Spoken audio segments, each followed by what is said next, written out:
গল্প প্রাচীর নূপুর ইসলাম। গল্পের দ্বিতীয় অংশ। সজল বাসায় ফিরল রাতে। আজ বাবা আগে ফেরায় দোকানের সব দায়িত্ব ছিল তার কাছে। সব কিছু গুছিয়ে শাটার ফেলতে ফেলতে তার বেশ রাত হলো। তার মধ্যে বাসায় ফেরার আগে সে কিছুক্ষণ মোড়ের দোকানে বসে সিগারেট খায়, বন্ধুদের সাথে আড্ডা দেয়। আজও তেমন বসেছিল। সেখান থেকেই সব শুনল। শুনে অবশ্য তেমন বিচলিত হয়নি। নিশাতকে সে চেনে। বড় হলো তো একসাথেই। নিশ্চয়ই কোন গন্ডগোল করেছে। এই মেয়ে আবার গন্ডগোল লাগাতে উস্তাদ। যা যখন মন চায় তাই বলে ফেলে। বলার আগে কোন চিন্তা ভাবনা নেই। সে বাসায় ফিরতেই দেখল তার মা আজ রান্নাঘরে। তাও আবার রান্না করছে। না, এমন না তিনি রান্নাঘরে পা রাখেন না। তবে সব কাজ সব সময় ফুপুকে করতে দেখতে দেখতেই তারা অভ্যস্ত। সে অবাক হয়েই বলল, ব্যাপার কি? হেনা দেশি মুরগির ঝোল করছে। কিছুক্ষণ আগে এক লোক এসে হাজির। আসিফ নাকি কি নাম বলল। খুবই গলে গিয়ে দুঃখিত হয়ে বলল, খুব ভুল হয়ে গেছে আন্টি। অন্য জায়গায় ডেলিভারি দেওয়ার কথা ছিল। ভুলে এখানে চলে এসেছি। ম্যাডামও তো একজনকে বাঁচিয়েছে, আমাদের স্যারকেও একজন বাঁচিয়েছে। এই বাঁচিতেই গন্ডগোল লেগে গেছে। আমি খুবই দুঃখিত। হেনার তো তখন খাওয়ার জোগাড়। সে ঢোক গিলে স্বামীর দিকে তাকালো। না বুঝে শুনে ফট করে ফোন। 1 কিলো মাটিতে পড়বে না গো আজ। জালাল তখন রাগে ফুঁসছে। ফুঁসবে না কেন? সকাল থেকে নাটক তো আর কম চলল না। তার এমন ভাব পারলে এক্ষুনি মুখ বরাবর একটা লাগায়। আসিফ নিজেও বিরক্ত। আরও কত কিছু যে করতে হবে আল্লাহই জানে। এই মেয়েকেই নাকি স্যার এতদিন খুঁজেছে। আর কেউ না জানুক, সে তো জানে। শুধু পাতাল খোঁড়া বাকি ছিল। এখন দেখো কাকতালীয় বলুক আর উপরওয়ালার ইশারা কেমন মিলে গেল। মিলছে ভালো। তবে তার জীবনকে তেনা করে ফেলবে। যে মেয়ের মেয়ে। দুদিনেই 7 ঘাটের পানি খাইয়ে ফেলেছে।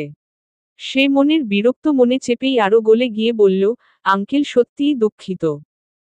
জালাল ফুঁসতে ফুঁসতেই বলল, 2 মিনিটের মধ্যে ট্রাক নিয়ে বিদেয় হন। খবরদার আর এই এলাকায় যেন মুখ না দেখি। আসিফ কানে হাত দিয়ে জিও কেটে বলল, এটা সম্ভব হবে না স্যার। কি সম্ভব হবে না? বাদ দেন আঙ্কেল। আজ আসি, খুব বিরক্ত করলাম। জালাল আর কিছু বলেনি। তবে হেনা পড়ল মহা চিন্তায়। 4টা মুরগি নিয়ে ফেলেছে। সে ভাবল সেধে আল্লাহ কপালে রেখেছে, ফেলবে কেন? সে ছেলেটার পিছু পিছু নিচে এসে আস্তে করে বলল, বাবা একটা ভুল হয়ে গেছে। 4টা মুরগি।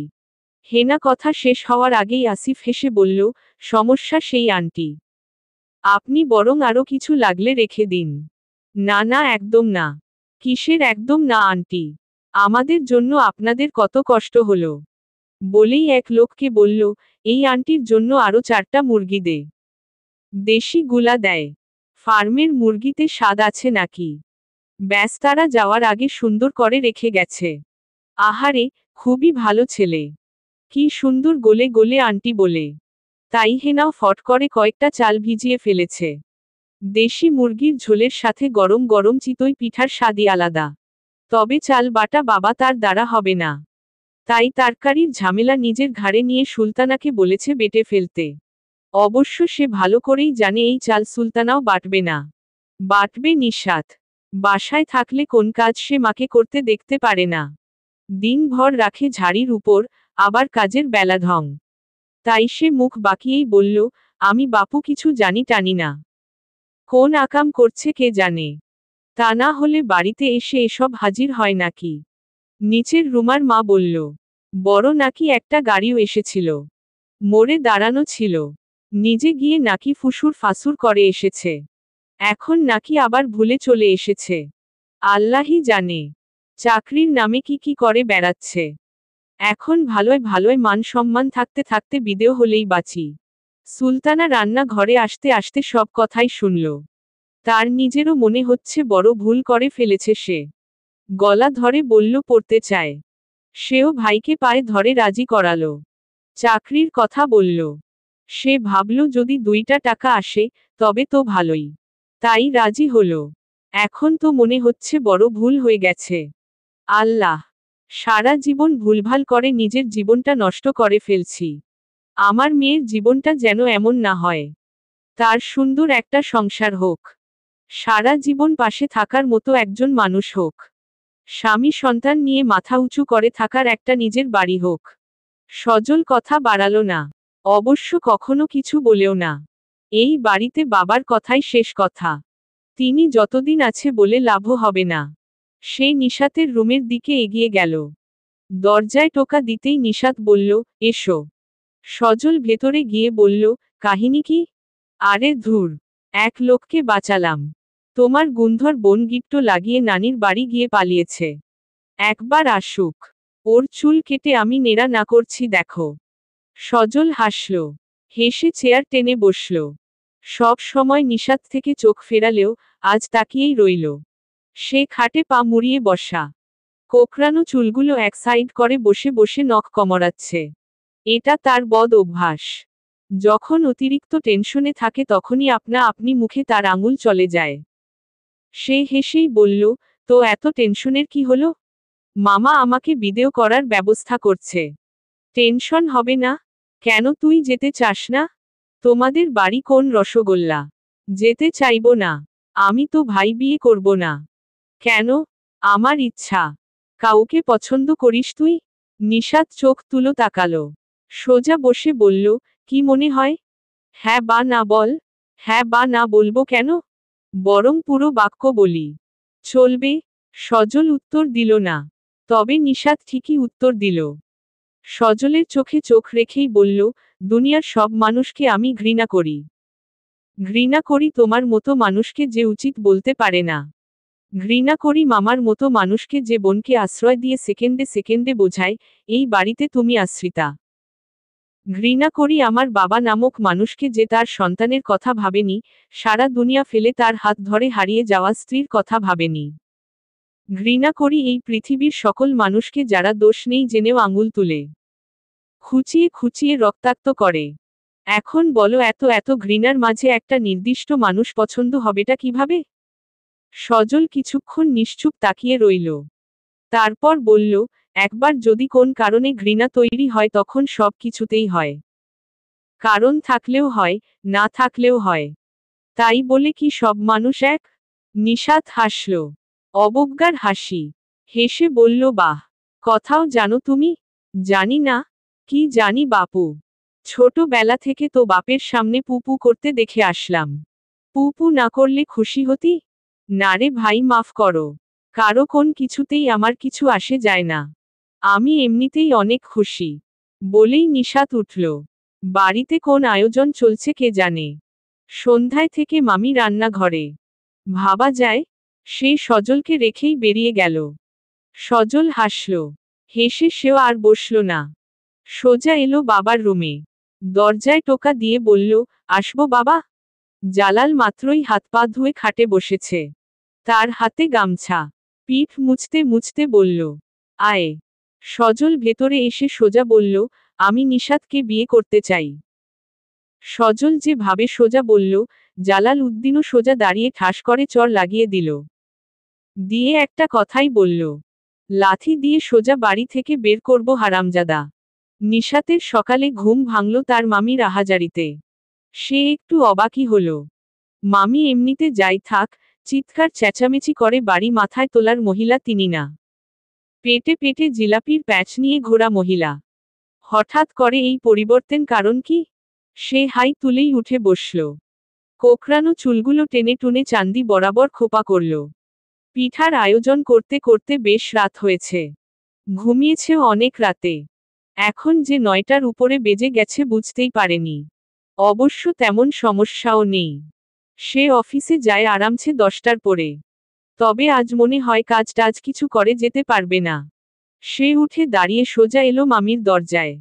মামি নিচে বসে পা ছড়িয়ে বুক চাপড়ে কাঁদছে। মা তার পাশে মুখ কালো করে দাঁড়িয়ে আছে। হয়েছেটা কি? সাবা শয়তানটা এখনো আসেনি। ওর কাছে আবার সব খবরাখবর পাওয়া যায়। সুলতানা অসহায় ভাবে মেয়ের দিকে তাকালো। সকালে ঘুম থেকে উঠতেই সজল সোজা তার সামনে দাঁড়িয়ে বলল, আমি নিশাতকে বিয়ে করতে চাই ফুপু। কারো রাজি না রাজিতে আমার কিছু যায় আসে না। আমি নিশাতকে বিয়ে করে তোমাদের নিয়ে এখান থেকে চলে যাব। এখন বলো তোমার সমস্যা আছে? তিনি হকচকিয়ে গেলেন। বলে কি এই ছেলে? এমন না সজলকে তার পছন্দ না।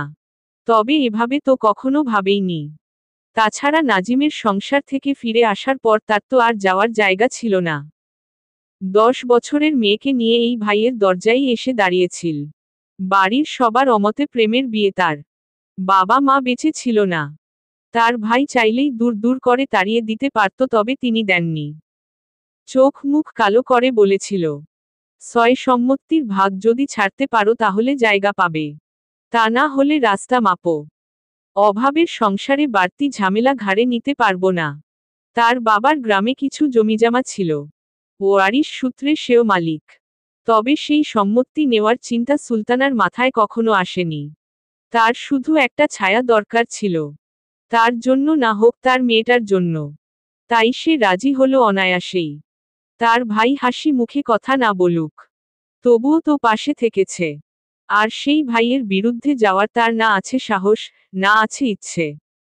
তাই মাথায় হাত বুলিয়ে বলেছে, এসব বলে না বাবা। নিশাত তোমার বোনের মতো। নিশাত আমার ফুফাতো বোন। ফুফাতো বোন কখনো আপন বোন হয় না ফুপু। তখনই ভাই চেতলেন। হুঙ্কার ছেড়ে বললেন, এখনই বেরিয়ে যাবি এ বাড়ি থেকে। এক্ষুনি। 1 টাকা কামাই করার মুরুদ নাই। এসেছে বিয়ে করতে। যা বাপের দম ছাড়া 1 টাকা কামাই করে নিয়ে আয়, তখন এসে বড় বড় কথা বলিস। এই ছেলেও পাগল। বেরিয়ে গেল। বেরিয়ে যেতেই শুরু হলো হেনার আহাজারি। ভাই ফিরেও দেখলেন না। নিজের মতো বেরিয়ে গেলেন। মাঝখানে সুলতানা পড়েছে মহা মুসিবতে। কি করবে দিশেই পাচ্ছে না। নিশাতের মামা যেমন নিশাতের মামির দিকে ফিরে দেখেনি, নিশাতও মায়ের অসহায় মুখের দিকে ফিরে তাকালো না। তাদের বাড়ি, তাদের ঘর, সেখানে তারা বুক চাপড়ে, শুয়ে, বসে গড়াগড়ি করে কাঁদলে কাঁদুক। তাদের কি? ছোটবেলায় অবশ্য এমন ভাবনা ছিল না। কিছু হলেই দৌড়ে গিয়ে জিজ্ঞেস করত, কি হয়েছে মামি? মামি একটু হেসে বলল, এত কিছু জেনে কি হবে? নিজের কাজ কর গিয়ে। হ্যাঁ, এ বাড়ির সমস্যা নিয়ে না ভাবলেও চলবে। তো আজ এত ভাবাভাবির কি? নিশাত আপন মনে গিয়েই কিচেন রুমে চায়ের পানি বসালো। রাতের তরকারি অমনিই রয়েছে। মামা, সজল ভাই রাতে কেউই খায়নি। কি হয়েছে কে জানে? এগুলোই গরম করে আজ অনায়াসেই হয়ে যাবে। অবশ্য মামারটা সে জানে না। তার আবার টাটকা টাটকা গরম খাওয়া চাই। নিশাত চায়ের কাপ সাথে 2টো টোস্ট নিয়ে রুমে চলে এলো। খাটে বসে আরামসে চুমুক দেবে তখনই কলিং বেল বাজল। বাজুক, সে এখন বেরোচ্ছে না। এই সাবা শয়তানটা আসছে না কেন? এই সবে তার আবার দুনিয়ার আগ্রহ। কলিং বেল বাজতে দেরি ফড়িংয়ের মতো উড়াল দিতে দেরি হয় না। তখনই হন্তদন্ত হয়ে সুলতানা এলো। যেন ভূত দেখে ফেলেছে। কয়েক সেকেন্ডেই সে নিয়ে ঘেমে একাকার। নিশাত দীর্ঘশ্বাস ফেলেই চায় চমুক দিল। আবার কি হয়েছে কে জানে? আহারে তার সুখের জীবনটা। কার নজরে এমন গ্রহণ শুরু হলো আল্লাহই জানে। নিশাত 2টো টোস্টের একটাতেও এখনো হাত দেয়নি। সময় পেল কোথায়? তার আগেই ঘন্টা বেজে গেছে। ঘন্টা বাজুক আর যাই করুক, সে আগেই বলেছে এখন সে বেরোচ্ছে না। তাই মায়ের চিন্তিত মুখটা উপেক্ষা করেই একটা টোস্ট হাতে নিল। নিয়ে আরামসেই চায়ের কাপে ডোবালো। কোন আগুন লেগেছে কে জানে? ঝড় ঝাপটা কুলানোর জন্য তো শক্তি দরকার। তাই আগেই খেয়ে নেওয়া যাক। আগে পেট পূজা, তারপর দুনিয়ার বোঝা। সে চায় ডুবিয়ে মুখে পুরে বলল, কোন সমস্যা মা? অবশ্য সমস্যা হলেও আমার সমাধান তোমার পছন্দ হবে বলে মনে হয় না। তাই এখানে সময় নষ্ট না করে বরং মামাকে ফোন দিতে থাকো। ধরলে ধরতেও পারে। মেয়ে তোমার ঘাড়ের বোঝা। এখন ঠেলে ফেলতে পারলেই তো বাঁচো। তাই সব গুটুর গু ভাইয়ের সাথেই করো। সুলতানার চোখে পানি চলে এলো। ভাইয়ের সব কথা অক্ষরে অক্ষরে শোনার জন্য মেয়েটার মনে যে খুব অভিমান সে জানে। তবে উপায় কি? দুনিয়াদারি সে যে বড়ই কঠিন। পুরুষের সমাজে একা নারী কতটা অসহায় একমাত্র চৈকাট পেরোলেই বোঝা যায়। সে আঁচল দিয়ে চোখের পানি মুছতে মুছতেই খাটে বসল। বসে বলল, সুরবনা ভাবি এসেছে। নিশাতের ভ্রু কুঁচকে গেল। ভ্রু কুঁচকেই বলল, সুরবনা ভাবিকে? সুলতানা সাদাসিধে মহিলা। পরের বাসায় মাথা গুজতে গুজতে রাগ জেদ সবই গুজে গেছে। তবুও অনেক দিন পরে তিনি মেয়ের দিকে রাগী চোখে তাকালো। নিশাতের মাথায় বাজ পড়লেও এতটা অবাক হতো না যতটা মায়ের রাগী চোখে হলো। তার মা রাগতেও জানে? ওরে বাবা! সকাল তো না, যেন হিন্দি সিরিয়ালের এপিসোড চলছে। নতুন করে এক এক জনের নতুন নতুন রূপ দেখছে। ঘুম থেকে উঠে দেখল মামির এখন আবার মায়ের। আজকে আরো কি কি দেখতে হবে কে জানে। সে অবাক হয়েই বলল, আশ্চর্য! রাগছ কেন? পৃথিবীতে সব মানুষকে সবাই চিনবে এমন কথা আছে? সুলতানা চোখ ফিরিয়ে নিল। তার কেন রাগ হচ্ছে সে নিজেও জানে না। সেখান থেকে যখন চলে আসে নিশাতের বয়স 11। এত দিন পরে মনে না থাকাই স্বাভাবিক। তবে তার তো আছে। তাই চোখে বারবার পানি এসে পড়ছে। কিছু কিছু আঘাতের ক্ষত কখনো শুকিয়ে যায় না, শুধু ব্যথা কমে। সুযোগের অপেক্ষায় থাকে, সুযোগটা পেলেই টাটিয়ে ওঠে। সে পানি আবার মুছে বলল, কায়সার ভাইয়ের স্ত্রী। দেখতো, এই কায়সার ভাইটা আবার কে? তাদের জীবন্ত না, নাট্যমঞ্চ। যার যখন মন চায় এন্ট্রি নিচ্ছে। সে বিরক্ত মুখেই বলল, কাঁদছ কেন? আর পেটে কথা রেখে একটা একটা করে শব্দ বের করছো কেন? খুলে বলো। সুলতানা এবার নিজেও বিরক্ত হলো। এই মেয়ে তো সব ধুয়ে মুছে খেয়ে বসে আছে। সে বিরক্ত মাখা কণ্ঠেই বলল, তোর বাপের এক সময়ের বড় ভাই আর তোর শ্বশুর কায়সার ভাই। নিশাত হা হয়ে কিছুক্ষণ তাকিয়ে রইল। তার শ্বশুর? বিয়ে হলো তার আবার কবে? বলতেই তার ব্রেইনের দরজা ঝট করে খুলে গেল। আচ্ছা, এই তাহলে কাহিনী। জ্ঞান হওয়ার পর থেকে নিশাত এক কথাই শুনে এসেছে। তার বিয়ে হবে বাবার এক বড় ভাইয়ের ছেলের সাথে। না, রক্তের কোন ভাইটাই না, এলাকার ভাই। মাকে নিয়ে পালিয়ে তার কাছেই সাহায্য চেয়েছিল বাবা। তারাই আশ্রয় দিয়েছিল। সেই আশ্রয়ই রক্তের সম্পর্কও ছাড়িয়ে গিয়েছিল। তখন তারা ঠিক করেছিল ছেলে মেয়েদের বিয়ে দিয়ে সম্পর্ক আরও মজবুত করবে। করুক। সে তখন নাকে প্যান পরা পুলাপান মানুষ। বিয়ে টিয়ে নিয়ে ভাবার সময় আছে নাকি? তখন তো তার সব চিন্তা, কার গলা ধরে ঝুলে চকলেটের আবদার করা যায়, কাকে ফাঁসিয়ে দু একটা খেলনা কেনা যায়, মায়ের চোখে কিভাবে ফাঁকি দিয়ে লিপস্টিকের পুরো মাথা মুখে ঘষা যায়। সেই চকলেট, খেলনা, পুরো মুখে লিপস্টিক ঘষা ঘষির যুগে পুতুল বিয়ের মতো তাদের বিয়ের ছোট্ট আয়োজন করা হলো। পুতুল যেমন জানে না তাদের সাথে কি হচ্ছে, তারাও তেমন জানে না। সবাই যেমন বলল, তেমনই নাকি করেছে। বউ সেজেছে, বর সেজেছে, কবুল বলেছে। দুজকে পাশে বসে ছবি তোলা হয়েছে। সেই ছবি বড় করে বাধাই করে দুজনের বাড়ির ড্রয়িং রুমে টানানো হয়েছে। নিশাতের সকাল থেকে সন্ধ্যা হতো তার বিয়ের ছবি দেখতে দেখতে। তার কিছুদিন পরেই এক ঝড়। পুরো ঝড়ে তারা লণ্ডভণ্ড হয়ে গেল। সেই ঝড়ে নিশাতরা তাদের সব হারিয়ে অথই সাগরে পড়ল। সেই সাগরে ভাসতে ভাসতে চলে এলো এ বাড়িতে। সেই আশায় আজ 14-15 বছর। তো এখন এই 14-15 বছর পর নতুন করে আবার শাশুড়ি কোথা থেকে উদয় হলো? দেখো তো কাণ্ড। বলেই সে দ্বিতীয় টোস্টটা হাতে নিল, নিয়ে চায় ডুবালো। এজন্যই বলে আপদ বিপদ 7 ভাই। কাউকে ছাড়া কারো উপায় নাই। আসে গলাগলি ধরে ধরে। যাদের দুয়ারে আসে, তারা দুয়ারে বসে পা ছড়িয়ে কাঁদে। এখন কথা হলো, কাঁদবেটাকে? সুলতানা বসে বসে মেয়ের কানকারখানা দেখল। যত ধাক্কা সে খেয়েছিল, ভেবেছিল নিশাত তার মতোই খাবে। তবে তার ছিটেফোঁটারও লক্ষণ দেখা গেল না। বরং সে সব ধাক্কা ধুক্কাকে বাকি টোস্টের সাথে আরামসেই চিবিয়ে খেল। খেয়ে বাকি চাটুকু ফুরুত করে খেয়ে বলল, আসলে এসেছে। হাজার হলেও বেয়াই বাড়ি। বেয়াই বাড়ি আসবে না তো কোথায় যাবে? যাও হাতি ঘোড়া সাজিয়ে আপ্যায়নের ব্যবস্থা কর। একমাত্র মেয়ে তোমার। কিসের বেয়াই বাড়ি? তোমরাই জানো। আমরা তো ভাই সুতো কাপড়ের পুতুল ছিলাম। বাজে বকবি না নিশাত। তোমরা করতে পারো আমি বললেই বাজে বকছি। তুই কোন সাইড হয়ে কথা বলছিস? আমি আমার সাইড হয়ে কথা বলছি। নিশাত। নিশাত হাল ছাড়ল। 10টা প্রায় বেজে চলল। এখন তার উঠতে হবে। হালকা পাতলা গুছিয়ে রেডি হতে হবে। সে হাল ছেড়ে বলল, মাফ করো গো মা জননী। যা খুশি করো। তবে আমাকে রেহাই দাও। কিসের রেহাই? তুই ওঠ। আমি কথা টথা বলতে পারবো না। না পারলে নেই। মামাকে ফোন করো। তোর মামা ফোন ধরবে এখন? সজল গেছে বাড়ি থেকে বেরিয়ে। দেখো না কি চায়। নিশাত শাশুড়ির আগমনে অবাক না হলেও সজলের কথা শুনে অবাক হলো। অবাক হলেই বলল, সজল ভাই কোথায় গেছে? রাগ করে চলে গেছে। কেন? সেটা তোর জেনে লাভ নেই। তোকে যেটা বলছি সেটা গিয়ে কর। আমি গিয়ে করবটা কি? বোঝার আগেই এক বিয়ে দিয়ে বসে আছো। এখন নতুন করে বিয়ের জন্য আবার উতালা হয়েছ। আরেক দিকে আগের শাশুড়ি এসে হাজির।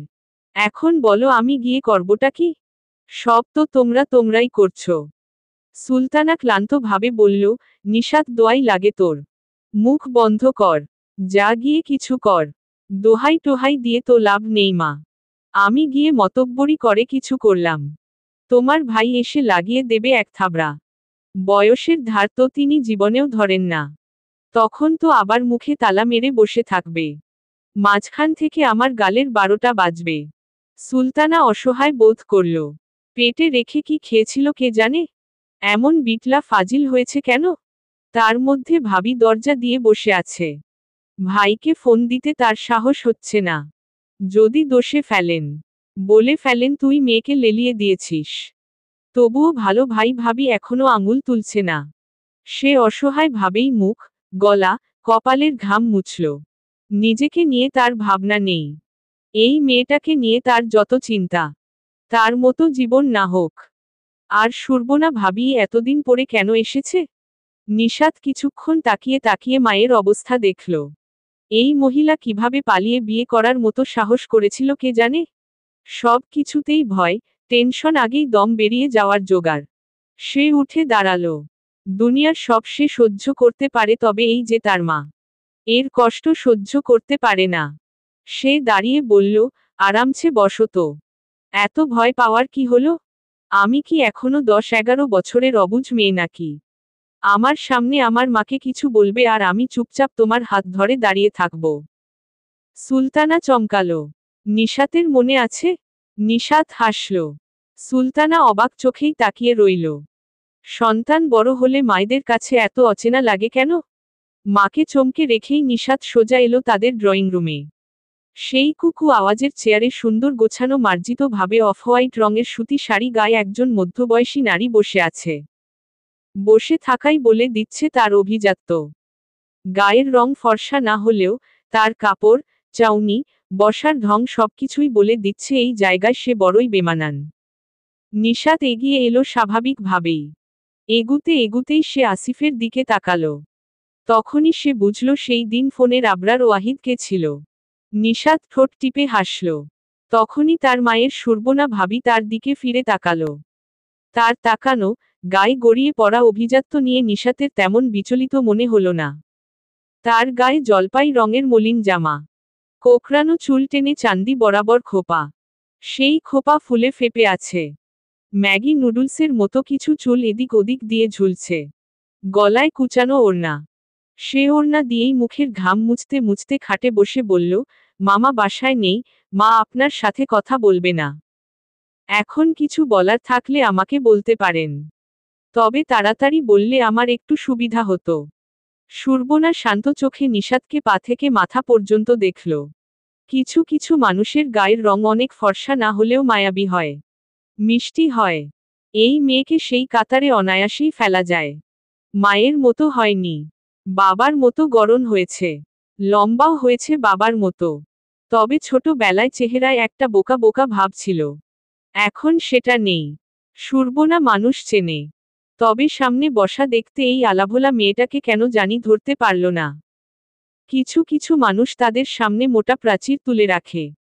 তার মনে হলো, এই মেয়েটার সামনেও মোটা এক প্রাচীর। এই প্রাচীর ভেদ করা এত সোজা না। সে তাকিয়েই শান্তভাবে বলল, তুমি নিশাত? জি। আমিই নিশাত। নাজিম উদ্দিনের মেয়ে নিশাত। সুরবনা আস্তে করে হাত মুঠো করল। নিশাত সেই মুঠো করা হাতের দিকে তাকিয়ে আগের মতোই ঠোঁট টিপে একটু হাসল। সুরবনা কিছুক্ষণ চুপচাপ বসল। নিজের অহং দমানো এত সোজা কথা না। সে মনে মনে নিজেকে শান্ত করল। তার আর তার ছেলে এমনিতে শান্ত, ভদ্র, চুপচাপ কিন্তু রাগলে। তাই মনের রাগ, জেদ মনের মধ্যেই দমালো। কেননা আপাতত সে কোন ঝামেলা চাচ্ছে না। যা করবে ঠান্ডা মাথায়। সে শান্ত হয়েই বলল, কাঁদছে কে? নিশাত আগের মতোই বলল, আমার মামি। কেন? তার একমাত্র ছেলে রাগ করে চলে গেছে। কেন? আমি টানি না। তাছাড়া আমার হাতে সময় কম। মেইন টপিকটা যদি তাড়াতাড়ি বলতেন আমার খুব উপকার হতো। আমার অফিস আছে। তুমি চাকরি করো? নিশাত বড় একটা শ্বাস ফেলল। এই মহিলা তো খেজুরে আলাপ শুরু করেছে। সে শ্বাস ফেলে ঘড়ির দিকে তাকালো। আজকে কি সে অফিসে যেতে পারবে? সে বিরক্ত চেপে বলল, হ্যাঁ, করি। সুরবনা শান্ত চোখেই নিশাতের দিকে তাকিয়ে রইল। নিশাতের বিরক্ত, নিশাতের স্বাভাবিকতা সবই সে খেয়াল করল। মেয়েটার এত নির্লিপ্ততা তার হজম হল না। সুলতানার মতো এই মেয়েরও অবস্থা হওয়ার কথা ছিল। তারপর আগের মতোই শান্তভাবে বলল, কায়সার আর নাজিম দুজনে মিলে ফ্রুট এক্সপোর্ট বিজনেসটা শুরু করেছিল। তোমার মনে আছে কি না জানি না। তবে যেহেতু অনেক কিছু হয়ে গেছে, তাই এতদিন যেভাবেই থাক। এখন ফিরিয়ে দিতে চাই। আর বলেই সুরবনা একটু থামল, থেমে আবার বলল, যেহেতু তুমি চাইছো তোমার সাথে কথা বলি, তাই তোমাকেই সোজা বলছি। বিয়েটা নিয়ে কিছু কি ভেবেছ? নিশাত সুরবনার মতো কিছুক্ষণ নিশ্চুপ তাকিয়ে রইল। তারপর বলল, কি ভাববো? বিয়েটা কি তুমি রাখতে চাও? এতদিন পরে হঠাৎ এই বিয়ে নিয়ে এত মাথা ব্যথার কারণ কি? হঠাৎ না। তোমাদের খোঁজা হয়েছে। খুঁজতে হবে কেন? নানা পাওয়ার হাউজে চাকরি করতেন। সেখানে খোঁজ নিলেই তো গ্রামের ঠিকানা পাওয়া যেত। আর সেখানের সবাই জানে সুলতানের ছেলে মেয়ে বর্তমানে কোথায় আছে।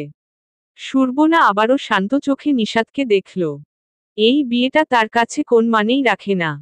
তবে তার স্বামীর কাছে ছিল, ছেলের কাছে ছিল, আছে। তাই সে ভালো করেই জানত, তার ছেলে দুনিয়া এফর ওফর করবে। তাই তো অতি নিখুঁতভাবে সব সরিয়েছে। সে আগের মতোই বলল, তুমি না বললে তাড়াতাড়ি বললে তোমার সুবিধা হয়। আমি সেভাবেই বললাম। এখন বলো কি করতে চাও? নিশাত একটু হাসল। হেসে তাদের রুমের দরজার দিকে তাকিয়ে বলল, মা জননী আপনার কি কিছু বলার আছে?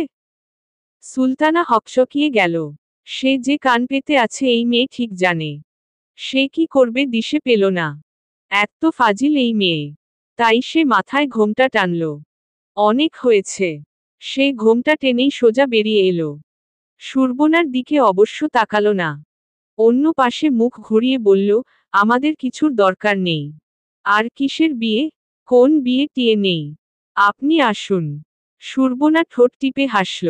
এটাই তো চেয়েছে সে, আর এটাই তো এতক্ষণ মিস করছিল। সে ঠোঁট টিপে হেসে বলল, বললেই তো আর হয় না। তবে যেহেতু রাখতে চাইছো না, তাহলে পুরোপুরিভাবেই শেষ হোক। তাছাড়া আমারও তোমাদের বিরক্ত করার কোন ইচ্ছে নেই। বলেই আসিফের দিকে তাকালো। যার মানে শুনেছ আসিফ। আপনাদের যা খুশি করতে পারেন, তবে আমাদের রেহাই দিন। আমরা যেভাবেই আছি ভালো আছি। সুরবনা মনে মনে আবারও হাসল। সুলতানা এখনো কত বোকা। যাক এজন্যই বলে যা হয় ভালোর জন্যই হয়। এখন সে যা চাইবে তার ছেলে তাই করবে।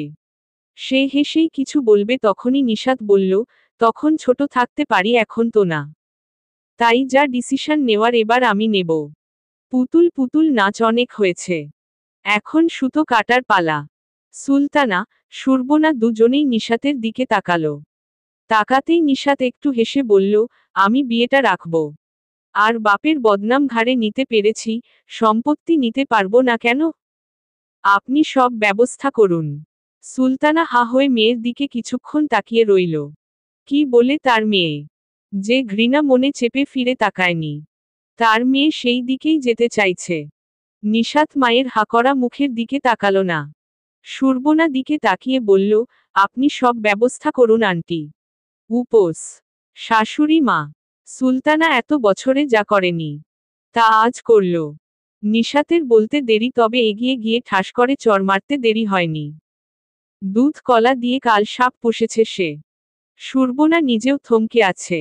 এরকম কিছু সে ভাবেনি। সুলতানা তার ভাবার মতোই কাজ করেছে, তবে নিশাত। সে ভেবেছিল ঘৃণায় সে কথাই বলবে না। তবে সব উল্টে গেল কেন? সে থমকেই আসিফের দিকে তাকালো। সে ভালো করেই জানে এখানে যা হবে আসিফ পাই টু পাই ওয়াহিদের কানে দেবে। সে নিজেকে সামলালো। আপাতত রাগ, জেদ কিছুই সে চাচ্ছে না। এখানে তার ছেলের ভবিষ্যতের ব্যাপার। কোন একটা ভুল পদক্ষেপ তার মা, ছেলের সম্পর্কে চিরদিনের জন্য ফাটল ধরাবে। তাই সে কোন রকম বলল, আমি আমার কথা রাখলাম। তোমরা ভেবে চিন্তে ডিসিশন নাও। বলেই তিনি হনহনিয়ে বেরিয়ে গেলেন। সে বেরিয়ে যেতেই মা দৌড়ে গিয়েই তার গুণধর ভাইকে ফোন দিলেন। এমন ভাব, এই ডুবে যাওয়া নৌকার পাল একমাত্র তার ভাইই ধরতে পারবে। তবে তার সাদাসিধে মা তো জানে না, তার মেয়ে সাধারণ পালতোলা নৌকা না, জাহাজ, বিশাল জাহাজ। আর এই জাহাজকে থামানো এত সোজা না। সাবা ফিরল 10:30 একটু পরে। এতক্ষণে নিশ্চয়ই আপু বেরিয়ে গেছে। কিন্তু বাড়ির সামনে এসে বড় এক গাড়ি যেতে দেখে আবার উল্টো দৌড় দিচ্ছিল। এবার তো সে কিছুই করেনি। আর ওই ফোনের কারণে যদি আবার কোন কাহিনী হয়, সে তো শেষ, একদম শেষ। কেননা নিশাত আপু তো যেমন তেমন বাবার কানে গেলে চুলের মুঠি ধরে ঘুরিয়ে ছুঁড়ে মারবে। তার কাছে ছেলে কি আর একমাত্র মেয়ে কি? তিনি নিজেই একা 100। তখনই তাদের নিচের ফ্ল্যাটের ভাড়াটিয়া রুমার মা জানালা দিয়ে উকি দিয়ে বলল, এই সাবা, তোদের বাড়িতে হয়েছেটা কি? সাত সকালে সজল বেরুলো ডান বাম না দেখে। বের হয়েছে তো হয়েছে, যাবার সময় গেইট এমন জোরে বাড়ি মেরে গেছে, ঘুম থেকে ধরফরিয়ে উঠলাম। কিছুক্ষণ পরেই তোর মায়ের চিৎকার। আবার এলো ইয়া বড় এক গাড়ি। এখন আবার জালাল ভাই এলো এই সময়ে। ব্যাপারটা কি বলতো? সাবা হা হয়ে তাকালো। বলে কি রে? তাদের বাড়িতে এত কিছু হচ্ছে আর সে জানেই না। সে বুলেট ট্রেনের গতিতে ঘরে গেল। দরজা হাট করে খোলা। আল্লাহ! আবার কোন কাহিনী হলো? কানে ধরলাম জীবনে আর কারো মোবাইল ধরা তো দূর ফিরেও দেখব না। সে ঢোক গিলেই ধীরে ধীরে এগিয়ে গেল। যেতেই দেখল তাদের বাড়ির অবস্থা থমথমে। তার মা কেঁদে কেটে চোখ মুখ ফুলিয়ে খাটের এক সাইডে চুপচাপ বসে আছে। ফুপু দাঁড়িয়ে আছে তাদের রুমের দরজা ধরে। চোখ মুখ কঠিন। ফুপুর এই রূপ তো সে জীবনেও দেখেনি। আর এদের মধ্যে নির্বিকার বসে আছে নিশাত আপু আর বাবা। তার মনে হয় বাবার ফিমেল ভার্সন হলো নিশাত আপু। আবার মাঝে মাঝে তো মনে হয় বাবার চেয়েও 2 ডিগ্রি উপরে। কেননা বাবা চিৎকার চেঁচামেচি করেন, রাগের বহিঃপ্রকাশ করেন। তবে নিশাত আপু সব সময় ঠান্ডা। ঠান্ডা ভাবে অনায়াসেই যেমন অনেক কিছু বলতে পারে আবার অনেক কিছু করেও ফেলতে পারে। আবার নতুন করে কি করল? সে আস্তে করেই ভেতরে এলো। সবার মতো এক সাইডেই চুপচাপ দাঁড়ালো। কাহিনীটা কি? তখনই জালাল উদ্দিন বলল, তুই কি বলছিস তুই জানিস? নিশাত দীর্ঘশ্বাস ফেলেই বলল, হ্যাঁ। এত জানাজানির কি আছে? বিয়ে তো এমনিতে তোমরা আমাকে দেবে। তো যেটা বেশি ভালো অপশন সেটার কাছেই যাই। টাকা পয়সা তোর কাছে সব হলো? টাকা পয়সা সবার কাছেই সব মামা। তোর মা যে তোর জন্য এত কষ্ট করল, সে সব তোর কাছে কিছু না? এই বিয়ের গিট্টু তো তারাই পাকিয়েছে। তো তাদের উপরেই ছেড়ে দে। এখন তুই নাক গলাচ্ছিস কেন? না গলিয়ে উপায় কি মামা? যার এক বিয়েতে সুখ নাই, তার নাকি আর 10 বিয়েতেও নাই। তাই রিস্ক নেই কি করে বলেন তো? সারা জীবনের ব্যাপার স্যাপার। জালাল জীবনে প্রথমবার হাল ছাড়ল। এই ফাজিল মেয়ের সাথে কথা বলা মানে সময় নষ্ট।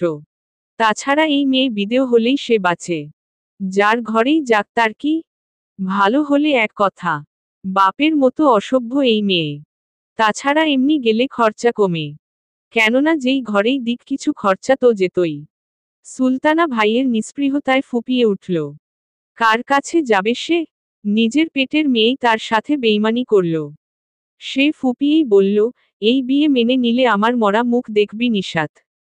নিশাত এবার উঠল। না, এবার না গেলেই না। সে উঠে যেতে যেতে বলল, এই পৃথিবীতে সবচেয়ে কমন জিনিস হলো মৃত্যু। সেটা একদিন আগে হোক আর একদিন পরে সবাইকে মরতে হবে। তাই তুমি চাইলেও দেখব, না চাইলেও দেখব।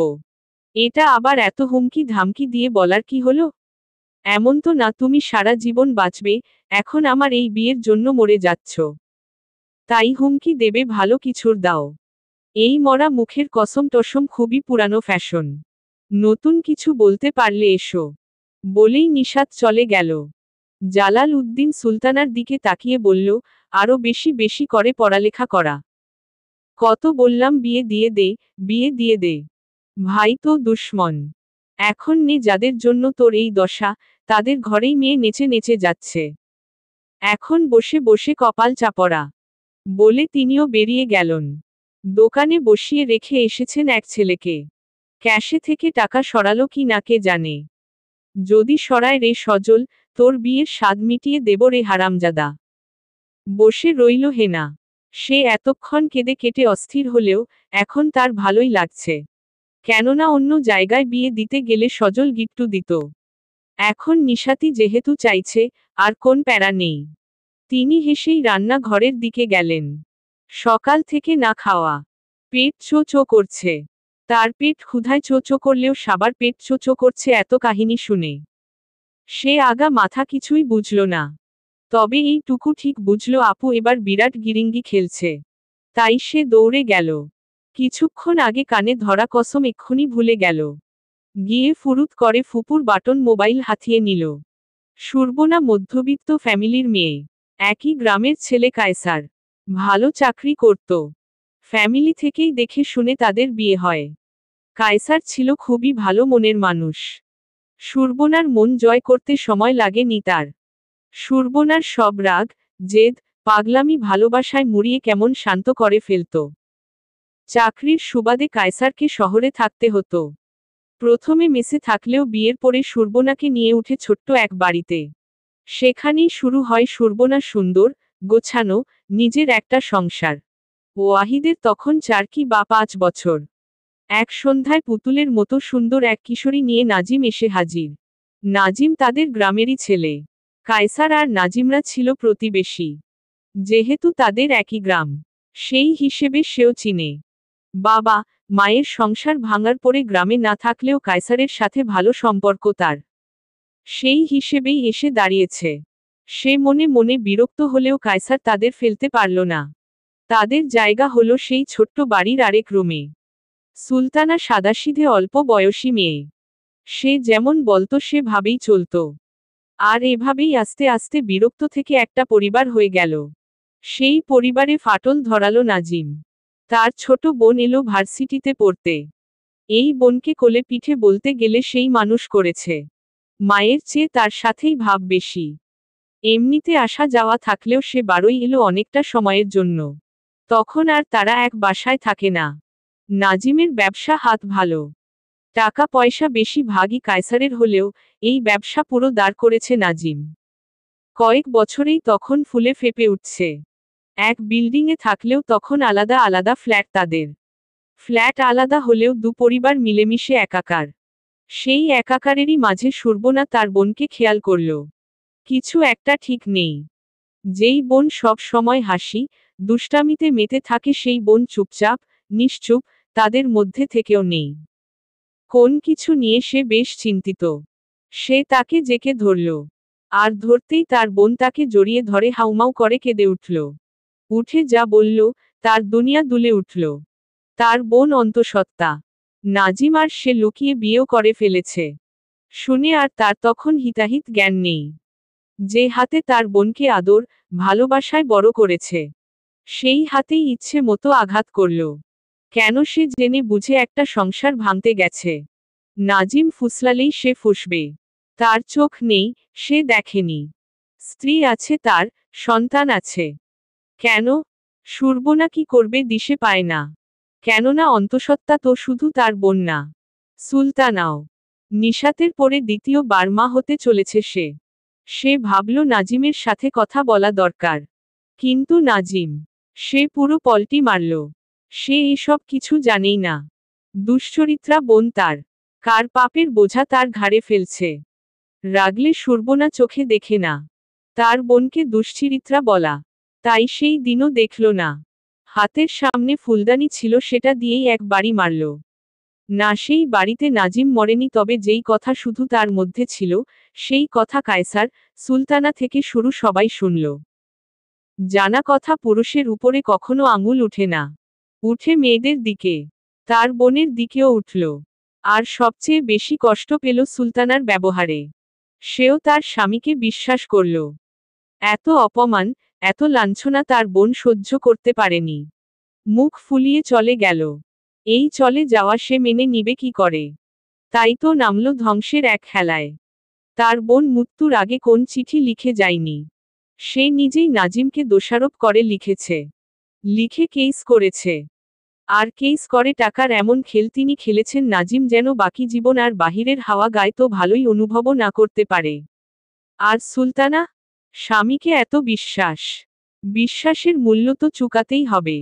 তার জীবনকে সে নরক বানিয়ে ফেলেছিল। কেউ তো নেই, যাবে কোথায়? পড়ে পালিয়ে বেঁচেছে। আর এখন সেই নরকে দরজা তার মেয়ে আবার ঠেলে খুলছে। সহ্য হবে তো নাজিমে মেয়ে নিশাত? তাসনিম নিশাত, তার দেয়াই নাম।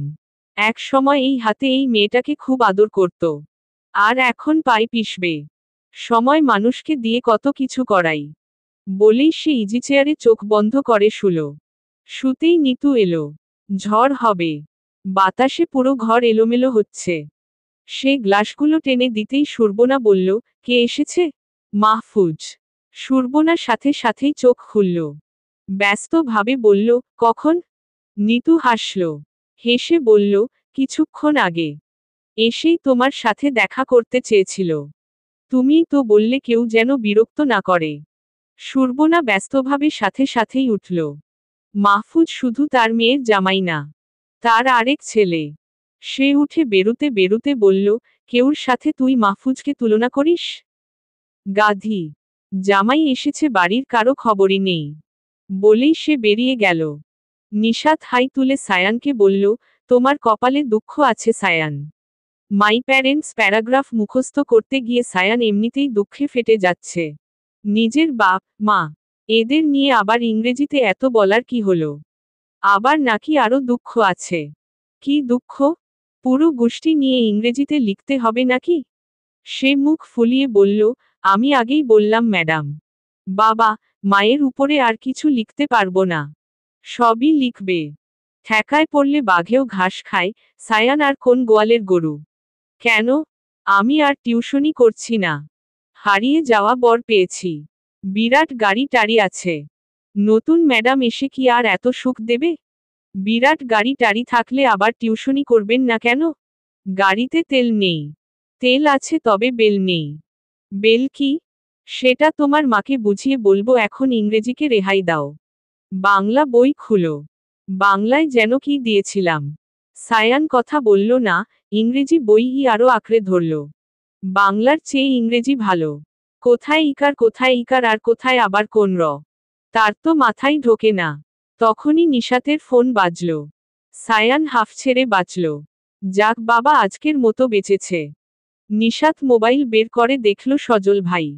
সে রিসিভ করে কানে রাখতেই সজল বলল, কোথায় তুই? টিউশনিতে। ছুটি দিয়ে বাইরে আয়, আমি আসছি। আসছি মানে? সজল উত্তর দিল না। ফোন কেটে দিল। নিশাতের ভ্রু কুঁচকে গেল। এত কাহিনীতে সজল ভাইকে তো বলেই গেছে। সে মাথা চুলকালো। চুলকে সায়ানের দিকে তাকিয়ে বলল, আজকে আর পড়াবো না সায়ান। যাও মাকে গিয়ে বলে আসো। সায়ানের তো আর 32 পার্টি নেই।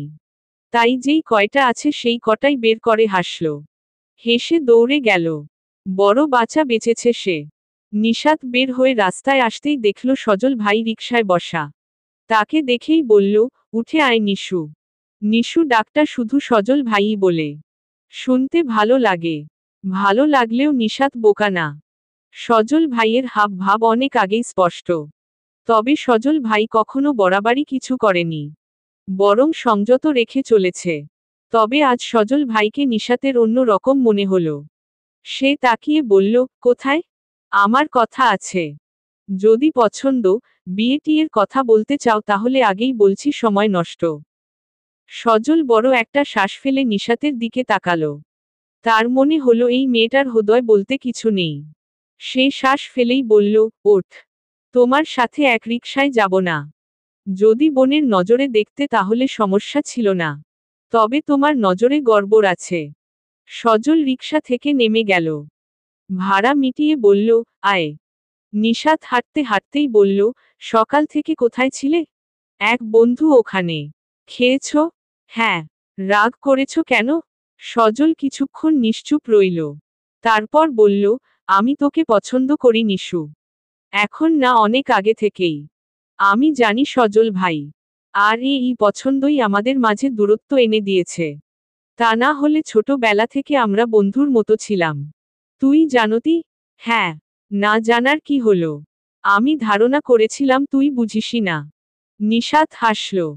সজল সেই হাসির দিকে তাকিয়ে রইল। নিশাতের কখনো চোখ হাসে না। খুশিতে পুরো মুখ ঝিলমিল করে না। তার খুব ইচ্ছে করে এই ঝিলমিল করা মুখটা দেখার। সে তাকিয়েই বলল, এই না বললি বিয়ে করবি না। এখন আবার পুরো পরিবারের বিরুদ্ধে গিয়ে নেচে নেচে বিয়ে করছিস। টাকা পয়সা দেখে মাথা ঘুরে গেছে। তাছাড়া ভাবলাম মরবই যখন, এসি, নরম খাট, বিলাসিতা মাঝেই মরি। তুই মরতে যাচ্ছিস নাকি? উহু। মারতে। সজল মলিন ভাবে হাসল। হাসল নিশাতও। হাসতেই তার নজর পড়ল তাদের অনেকটা দূরে কালো একটা গাড়ির উপরে। তখনই তার মনে হলো এই গাড়িটা সে যাওয়ার সময়ও দেখেছে। আর কোথায় যেন দেখল। 1 মিনিট। বাসা থেকে বের হওয়ার পর থেকে এই গাড়ি তার পেছনে পেছনে ঘুরছে। সে ঠোঁটে ঠোঁট চেপেই বলল, বাসায় চলো। তুই যা, আমি পরে আসছি। কেন এসেছিলে? সত্য বলবো না মিথ্যা? তোমার যেটা ইচ্ছে। আমি তোকে তুলে নিয়ে যেতে এসেছিলাম। ওই যে দেখ সিএনজি। সিএনজিতে আমার বন্ধুরা আছে। আমি জানতাম তুই আমার সাথে রিকশায় বসবি না। হাঁটতে হাঁটতে আমি ইশারা দিলেই তার এগিয়ে আসত। নিশাত হেসে ফেলল। হেসেই বলল, নিজেকে আমার সেলিব্রিটি মনে হচ্ছে। সজল উত্তর দিল না। পকেট থেকে সিগারেট বের করে আগুন ধরালো। ধরিয়ে চোখ বন্ধ করে ধোঁয়া ছাড়ল। ছেড়ে বলল, একটা গান শোনা নিশু। না। আমি শুধু আমার জন্য গাই। ভালো। নিশাত আর কিছু বলল না। দুজনে নিশ্চুপ কিছুক্ষণ হাঁটল। তারপর নীরবতা ভেঙে নিশাত বলল, প্ল্যান চেঞ্জ হলো কেন? সজল নিশাতের দিকে তাকালো। সন্ধ্যার কোমল আলোয় মুখটা কেমন রংতুলি রাখা ছবির মতো লাগছে। সেই কোমল ছবির মতো মুখের দিকে তাকিয়েই বলল, ভালোবাসি যে তাই। নিশাতের মামা বাড়ির সবকিছু আগের মতো চললেও নিশাতের মায়ের মুখ থমথমে। নিশাতের সাথে না কথা বলছে, না তার কোন কাজ নিশাতকে ধরতে দিচ্ছে। নিশাত বেশ কয়েকবারই গেল। তিনি ঝাড়া মেরে নিয়ে সব নিজেই করছেন। নিশাত আর মাথা ঘামালো না। কালকে রাতে করেছিল ছোট মাছের চচ্চড়ি। অনেকটাই রয়ে গেছে। গরম করে মুড়ির সাথে নিয়ে তাদের বসার রুমের গড়াগড়ির খাটে বসতেই ফোন বাজল। ফোনটা কার সে জানে। মুড়ি মাখতে মাখতেই সে রিসিভ করল। ওপাশ থেকে ভেসে এলো সেই ভারী ভয়ঙ্কর কণ্ঠের হ্যালো। তার ধারণা এই হ্যালো আরেকটু জোরে বললে পুরো দুনিয়া হেলে যাবে। মানুষের কণ্ঠ এমন ভয়ঙ্কর হয় কিভাবে তার মাথায় আসে না। এই লোক কি কখনো হা হা করে হেসেছে? ভূমিকম্প হবে ভাই, ভূমিকম্প। সে এক লোকমা মুখে পুরে বলল, হুম। ওয়াহিদের ভ্রু কুঁচকে গেল। ভ্রু কুঁচকেই বলল, নিশাত? নিশাত ঠেলে মুড়ি গলার নিচে নামিয়ে বলল, জি আমিই নিশাত। আপনার বাল্যকালের হারিয়ে যাওয়া বউ। যাকে আপনারা নাকি চিরুনি তল্লাশি করে খুঁজেছেন। ওয়াহিদ থমকালো। তার বাল্যকালের বউ। এই কথাটা তাকে থমকানোর জন্য যথেষ্ট। আর এই বউ তার কাছে পুরো একটা রহস্য। এই রহস্য হারিয়ে যাওয়ার সময় সে দেশে ছিল না। তার এক মামা বাহিরে থাকে। মায়েরও খুব ইচ্ছে ছিল বাহিরে পড়াবে। তখন বাবা, মা নতুন টাকার মুখ দেখছে। বাহিরে লেখাপড়া করাও তখন আলাদা একটা চার্ম। ব্যাস। ধরে বেঁধে তাকেও পাঠানো হলো বাহিরে। সে এসবের কিছুই জানতে পারেনি। বাবা যাও জানাবে মা মৃত্যু হুমকি দিয়ে মুখ বেঁধে রেখেছিল। জানতে পারল সব দেশে এসে। অথচ তার মস্তিষ্ক জুড়ে একটা জিনিসই গেঁথেছিল। তার বিয়ে হয়েছে, ওই সদূর দেশে তার একটা ছোট্ট বউ আছে। আর এই ছোট্ট বধূ তার অন্য কোন মেয়ের প্রতি আকর্ষণ তৈরি করতে পারেনি। এখনো পারে না। সে থমকেই বলল, সময় হবে? নিশাতও তার মতো বলল, না। ক্লিয়ার ভাবে কিছু কথা বলা দরকার। কোন দরকার নেই। আমি রাজি। Full and final. ওয়াহিদ কিছুক্ষণ নিশ্চুপ রইল। তারপর বলল, এখন এখন আবার কি? আপনি জানতে চেয়েছেন, আমি বলেছি। কেটা কালের বিয়ে গোনায় ধরে তো আর লাফ দিয়েই গলায় ঝুলে যেতে পারি না। মা রাজি না। এই বাড়িতে জামাই আদর আশা করে লাভ নেই। তাই যা করার আপনিই করেন। আমি বাবা কোন ঝামেলা টামেলায় নেই। শুধু টাকা আছে বলে রাজি হয়েছি, তা না হলে এরকম এক দুইটা কেটা কালের বিয়ে নিশাত গোনায় ধরে নাকি? ওয়াহিদ মাত্রই ঘুম থেকে উঠেছে। অফিসে গেলে সময় পাবে না। তাই ভাবল এখন কথা বলে নেওয়া যাক। কিন্তু কথা বলে তার ঘুম টুম উবে গেল। ডেঞ্জারাস মেয়ে। সে তার স্বভাব মতো শান্তভাবেই বলল, শুধু টাকার ব্যাপার হলে আমার তো মনে হয় তোমার অংশই যথেষ্ট। ওয়াহিদকে তো বিয়ের প্রয়োজন ছিল না। মানুষকে এত বোকা ভাবার কারণ কি? নিশাত ঠোঁট টিপে হাসল। হেসে কথা ঘুরিয়ে বলল, আমি কিন্তু আমার অংশে প্রপার্টিজ আর ক্যাশ চাই। বিয়ে টিয়ের বেল আছে নাকি? আজ আছে কাল নেই। নিজের ভবিষ্যৎ আগে সেফটি। ভালো কথা কাবিন আমি 10-20 লাখে মানছি না। ওয়াহিদ কিছু বলল না। উঠে পর্দা টানল। টানতেই ঝিলমিল করা রোদ চোখে মুখে এলো। সে চোখ মুখ কুঁচকেই বলল, তা শুভ কাজট কখন করতে চাচ্ছেন? আপনার যখন ইচ্ছে। কাজী টাজি রেডি করেন, বান্দা হাজির। যদি বলি আজই। নিশাত একটু থামল। তার মা কিচেন রুমের দরজায় চোখে পানি নিয়ে দাঁড়িয়ে আছে। নিশাত সেই ছলছল করা দৃষ্টির দিকে তাকিয়ে আগের মতোই বলল, ডান। এটা বিশনেজ ডিল না তাসনিম নিশাত। তাহলে কি বলবো? কবুল, কবুল, কবুল, কবুল। জি। কিছু না তৈরি থেকো। নিশাত আর কিছু বলল না। ফোন কেটে দিল। দিয়ে চুপসে যাওয়া মুড়িকে ইচ্ছে মতো ভর্তা করল। করে উঠে কিচেন রুমের দিকে যেতে যেতে মাকে বলল, সংসার টংসার জীবনেও আমাকে দিয়ে হবে না। তাই এই এত চোখের পানি নাকের পানি এক করে লাভ নেই। এই মেয়ে সারা জীবন তোমার ঘাড়েই থাকবে। বলেই হাত প্লেট ধুয়ে নিজের রুমের দিকে গেল। একেবারে রেডি হয়ে বেরিয়ে এলো। সুলতানা কিচেন রুমের সামনেই পা ছড়িয়ে বসেছে। তার ভেতর ফেটে যেতে চাইছে। চোখের পানি নিয়েই বলল, কোথায় যাচ্ছিস? কোথায় আবার অফিসে? তো ফোনে কি বললি? যা বলার বলেছি। নিতে আসলে বসিয়ে রাখবে। নতুন বউরা অপেক্ষা করাবে নাকে করাবে? বলেই নিশাত বেরিয়ে গেল। আজকে উপর থেকে স্যার আসবে। সময় মতো থাকতেই হবে। সুরবনা আজ অনেক দিন পর নিজের হাতে রান্না করেছে। এই বাড়িতে খাবারের লোক নেই। ওয়াহিদ তো খাবারের ধারের কাছেও নেই। নিতু থাকে নিজের মতো। সে বাচ্চা হওয়ার পরে খাবার দাবার খায় খুবই মেপে মেপে। নিজের জন্য কোন কিছু করতে ইচ্ছে না। করেও না। কায়সার জীবিত থাকতে রান্নাটা তিনি নিজের হাতেই করতেন। সে খেতে খুব পছন্দ করত। আর যদি হতো তার হাতের তাহলে তো কথাই নেই। ওয়াহিদ ফ্রেশ হয়ে একেবারে নিচে এলো। কাল রাতে ফিরেছে অনেক রাতে, তাই মাহফুজের সাথে দেখা হয়নি। নিচে এসে দেখেই হালকা জড়িয়ে ধরল।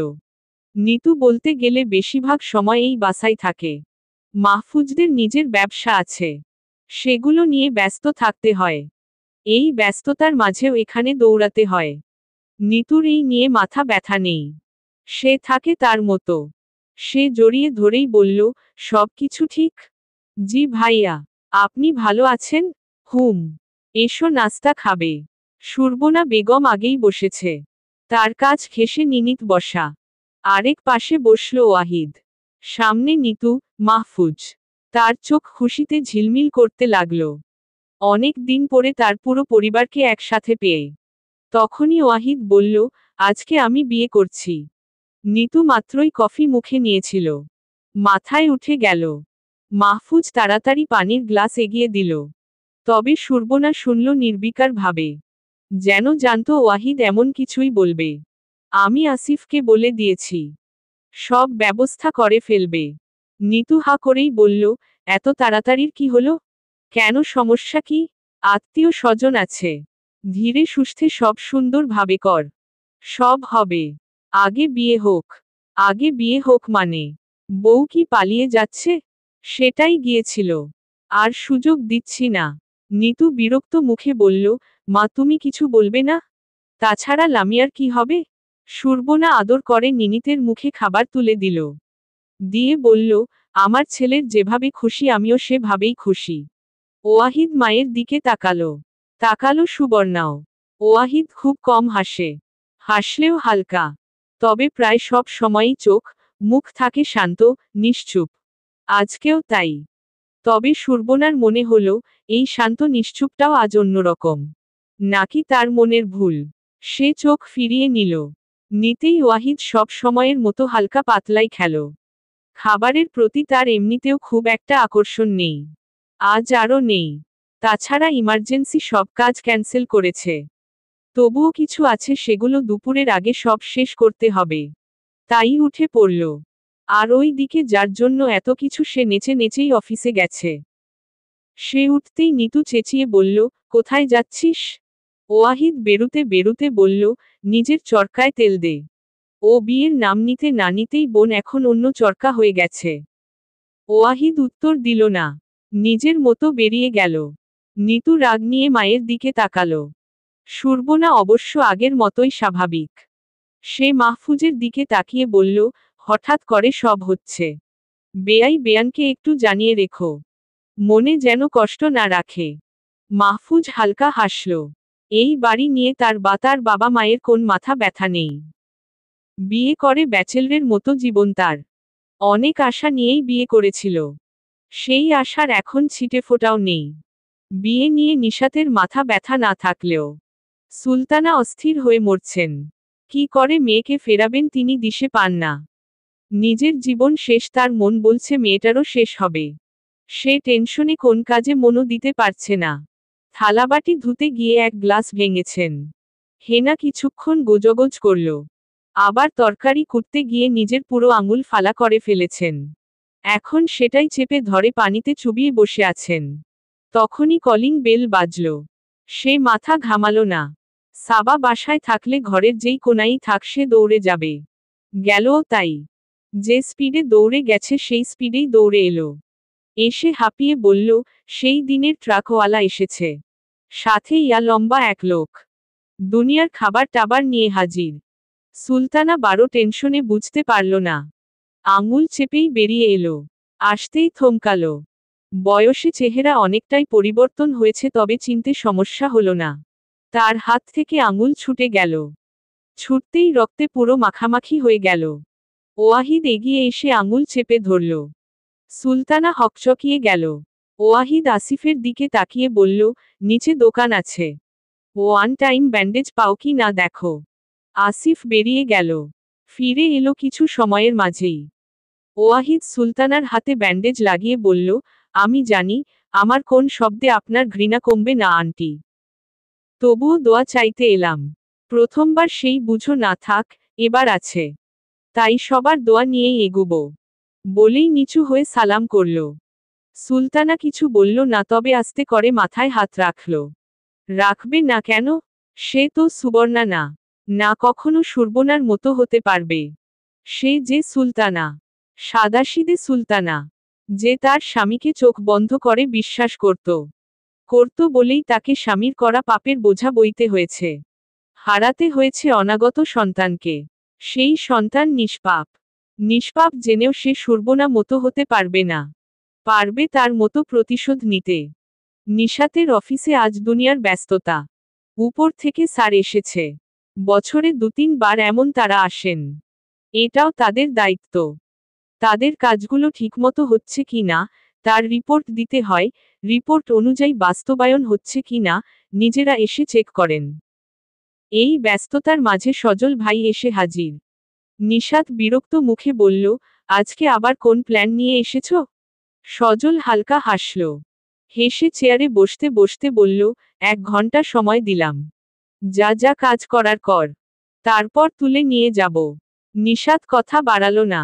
কথা বাড়ানোর সময় অবশ্য নেই ও। যেই টিউবওয়েলগুলো পাস হয়েছে সেগুলোর জন্য স্যাররা রাউন্ডে যাবেন। তাই দুনিয়া এখন জাহান্নামে যাক। সে বেরিয়ে গেল। ফিরল ঘণ্টাখানেক ফিরে। ফিরে দেখল সজল ভাই সত্যি সত্যিই বসে আছে। আরে ভাই, কোন দরকার পড়ল আবার? সে এসেই বলল, কাহিনী কি খুলে বলে তো? বিয়ের কথা শুনে আবার তারটার ছিঁড়ে যায়নি তো? আগেই বললাম কোন গন্ডগোল করবে না। সজল দাঁড়ালো। দাঁড়িয়েই মাথায় ঠাস করে একটা চাটি মারল। মেরে বলল, আর কোন কাজগিরি দেখিয়েছিস না খবর আছে তোর? নিশাত মাথা ডলতে ডলতে বলল, এত জোরে মারে? মাথায় একটু আঘাতে কত ক্ষতি হতে পারে জানো? তোর আর নতুন করে কি ক্ষতি হবে? জন্মগতই তোর সব তারছেরা। তারছেরা থাক, মহামূল্যবান এক ঘিলু আছে, সেটার কথা তো আমারই ভাবতে হয়। আর একটাও কথা না, চল। কোথায়?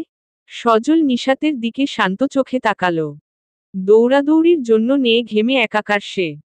তবে আর কোন কথা বলল না। হাত বাড়িয়ে হাত ধরল।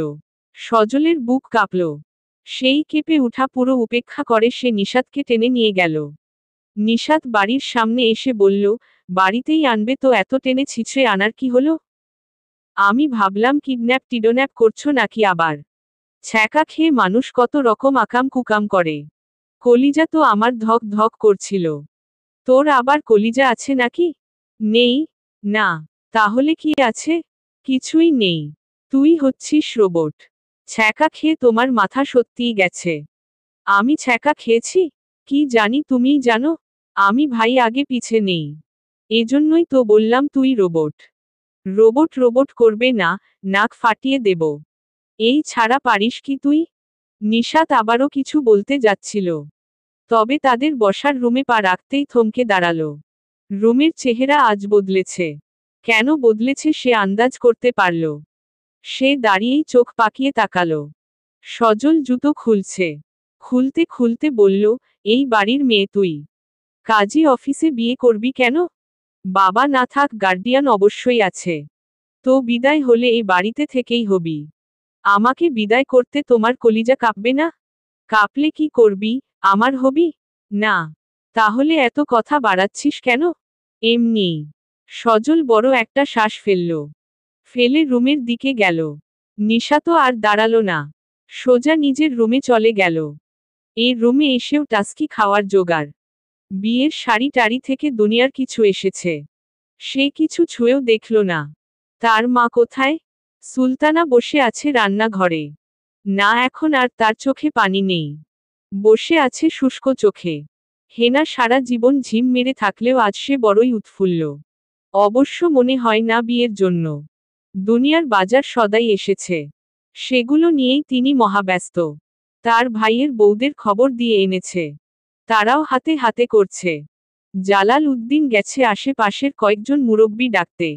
যে বেয়াদব মেয়ে, সংসার করতে পারবে না সে জানে। তার মধ্যে আগুনের গোলা শাশুড়ি। 6 মাস থেকে কিনা সন্দেহ।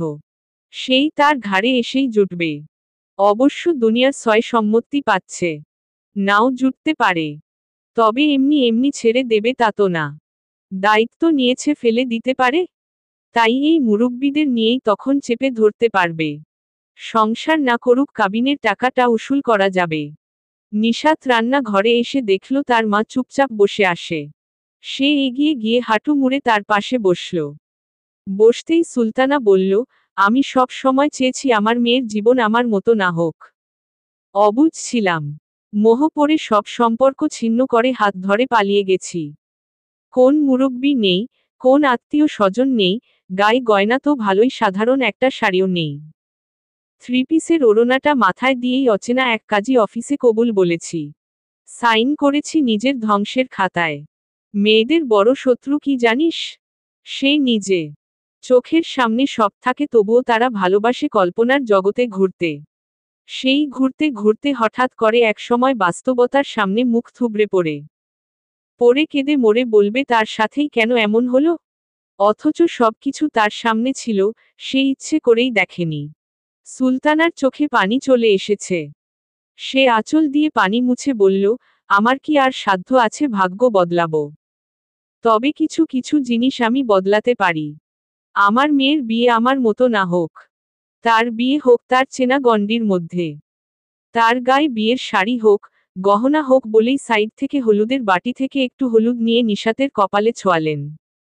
ছুঁয়ে আবার বললেন, হলুদের ছোঁয়া হোক।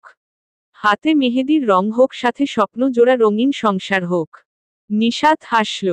সুলতানা আলতো করে নিশাতের গালে চাপড় মারল। মেরে বলল, খবরদার হাসবি না। তোর এই হাসি দেখলে মেজাজ খারাপ হয়। মেয়ে মানুষ কথায় কথায় এত ঠোঁট ভেটকাবে কেন? নিশাত কিছু বলল না। মায়ের আঁচল নিয়ে কপালের হলুদ ঘষে মুছে ফেলল। সুলতানা শুধু তাকিয়ে তাকিয়ে মেয়ের কাণ্ডকারখানা দেখল। মেয়েটাকে তিনি কখনো বুঝতে পারে না। অবশ্য কাউকেই পারে না। নিশাতের বর যাত্রী এলো রাতে। সুরবনা আসেনি, তবে নিতু এসেছে, এসেছে মাহফুজ, নিনিত। ওয়াহিদ তেমন কাউকে বলেনি। ঘনিষ্ঠ বন্ধুর মাঝে দুজনকে বলেছে। নিতু মুখ কালো করে বসে আছে। না, এই বিয়ে নিয়ে আহামরি কোন আংখাকা নেই। তবে নিশাতকে দেখে তার মেজাজ খারাপ হয়েছে। নতুন বউয়ের কোন হাবভাব সে দেখল না। এসে দেখল স্বাভাবিকভাবেই এই রুম থেকে ওই রুমে হেঁটে বেড়াচ্ছে। এই তো কিছুক্ষণ আগে দেখল স্টিলের এক জগে চা নিয়ে কিচেন রুম থেকে হেঁটে নিজের রুমের দিকে গেল। এখন অবশ্য গায়ে তাদের দেওয়াই বিয়ের শাড়ি গহনা। কোন রকম পড়েছে দেখাই বোঝা যাচ্ছে। নিচ দিয়ে শাড়ির কোনা ফ্লোরে লুটোপুটি খাচ্ছে। সে বিরক্ত চোখে ভাইয়ের দিকে তাকালো। ওয়াহিদের মনোযোগ মোবাইলে। নিশাতের ঘিয়ে রঙের শাড়ির সাথে তার গায়ে ম্যাচিং পাঞ্জাবি। সে কিনেনি। তার এক বন্ধুর বউ ফ্যাশন ডিজাইনার। বিয়ের কথা শুনেই গিফট করেছে। নিশাতের যেমন নতুন বউয়ের মতো কোন হাবভাব নেই, তার ভাইয়ের মাঝেও নেই। সে সব সময়ই শান্ত, এখনো শান্তভাবেই আছে। এই যে নিশাত এসেছে পর থেকে তাদের নাকের ডগা দিয়ে ঘুরে বেড়াচ্ছে, একবার ফিরে তাকিয়েছে কিনা সন্দেহ। সে বিরক্ত মুখেই বসে রইল। মাহফুজ এক কেটকে মেয়ের সাথে আলাপ জুড়েছে। এই মেয়েটারও হাবভাব ভালো ঠেকেছে না। একবার দেখলাম ভাইকে গিয়ে জিজ্ঞেস করছে, এত লম্বার রহস্য কি? কেমন বিটকা মেয়ে। লম্বা হওয়ার আবার রহস্য কি? বাবা, মাঝে সাইজের সেই সাইজেরই তো যাবে। তাদের সাইজ যদি হয় মটর দানা, তারা কি আর আমের আঁটি হবে? কথায় আছে সাত ঝামেলা না লাগলে বিয়ে হয় না। তবে নিশাত আর ওয়াহিদের বিয়ে হলো পুরো নির্ঝঞ্ঝাট ভাবে। নিশাত কুবুল বলল স্বাভাবিকভাবে, ওয়াহিদও বলল তার মতো। তার মতো বললেও বিয়ে পোড়ানোর শেষে চোখ তুলে প্রথম তার বধূর দিকে তাকালো। বাড়ির হাতের সাজ। কোন বাড়তি আড়ম্বর নেই। বিরক্ত মুখে চোখ মুখ কুঁচকে বসে আছে। দেখেই বোঝা যাচ্ছে এই আয়োজন পছন্দ হয়নি। সে মনে হয় শর্টকাটে ঝামেলা সারতে চেয়েছিল। ওয়াহিদ চোখ ফিরিয়ে নেবে তখনই নিশাত তাকালো। আর ঠিক তখনই দুজনের চোখে চোখ পড়ল। ওয়াহিদ চোখ ফেরালো না, তবে নিশাত মুখ ফিরিয়ে নিল। ফিরিয়ে নিলেও জানে ওয়াহিদের দৃষ্টি এখনো তার দিকেই। সে না তাকিয়েই মুখ বাঁকালো। বাঁকিয়ে ঠোঁট নাড়িয়ে বলল, ছ্যাঁচড়া। ওয়াহিদ হেসে ফেলল। আর কেউ খেয়াল না করলেও নিতু ঠিক দেখল। দেখতেই তার মাথায় যেন ঠাটা পড়ল। তার ভাই হাসছে। সে সাথে সাথে তার মাকে মেসেজ করল, তোমার ছেলে গেছে। মুখে তালা মেরে বসে রইলে তো। এখন দেখো এই মেয়ে কিভাবে মায়ের আঁচল থেকে টেনে নিজের আঁচলে বাঁধে। বিদায়ের বেলা নিশাতের চোখে মুখে কোন বিষাদ দেখা গেল না। সুলতানা, সজল দুজনের একজনও রুম থেকে বের হলো না। নিশাতও না কাউকে খুঁজল, না কাউকে বলল। নিজের মতোই বেরুলো। বেরুতে গিয়ে তাদের চিকন সিঁড়ি মধ্যে সেই বেরিয়ে থাকা শাড়ির কোনায় পা লেগে উষ্ঠা খেতে যাচ্ছিল। ওয়াহিদ হাত ধরে ফেরালো। নিশাত সেই হাতের দিকে তাকালো। তখনই ওয়াহিদের এক বন্ধু বলল, 1 মিনিট। 1 মিনিট। ওয়াহিদ এভাবেই থাক ভাই। বলেই মোবাইল বের করে ফটাফট কয়েকটা ছবি তুলে ফেলল। সুরবনা ভিলায় নিশাত এলো তখন ঘড়ির কাঁটায় 10টা পেরিয়ে গেছে। নিশাত গাড়ি ভেতর থেকেই বাড়িটার দিকে তাকালো। নিশ্চুপ, শান্ত বাড়ি। তবে আলোতে ঝিলমিল করছে। সেই ঝিলমিল করা আলো পেরিয়ে তাদের গাড়ি বাড়ির সামনে যেতেই ওয়াহিদ নিজেই বেরিয়ে দরজা খুলল। নিশাত কিছুক্ষণ নিশ্চুপ বসল। তারপর নেমে দাঁড়াতেই দেখল, বাড়ির মেইন ফটকে সুরবনা দাঁড়িয়ে আছে। তার সাথে বেশ কয়েকজন মানুষ। এই মানুষগুলো তার পরিচিত। সুরবনার মা, আরও কিছু আত্মীয় স্বজন। বয়সের ভাঁজে পরিবর্তন এলেও নিশাতের চিনতে সমস্যা হলো না। সে সুরবনার দিকে চোখ রেখেই এগুলো। এবার অবশ্য শাড়িতে পা বাজল না। তবুও পরে যেতে নিল। এবারও ওয়াহিদ ধরল। তার বন্ধুরা শীষ বাজিয়ে বলল, কোলে নাও বন্ধু। সময় সুযোগ করে দিচ্ছে। এই সময় আর ফিরে আসবে না।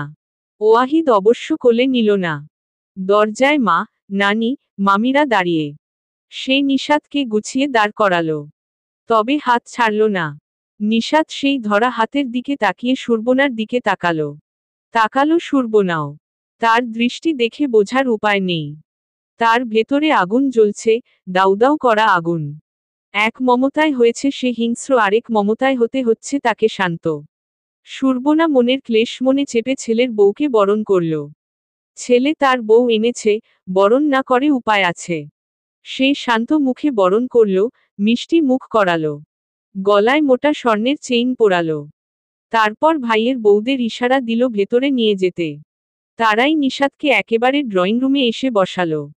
তবে সুরবনার মা আফসানা হক একটু দূরেই রইলেন। না তিনি এগিয়ে গেলেন, না মিষ্টি মুখ করালেন। ওয়াহিদ দেখল, চুপচাপ হওয়ার কারণে সবার সাথেই তার সখ্যতা কম। তবে নানুর সাথে ভালো। বড় মেয়ের প্রথম নাতি, তার কদর সবার কাছেই বেশি। তবুও সে আজ এগিয়ে গেল না।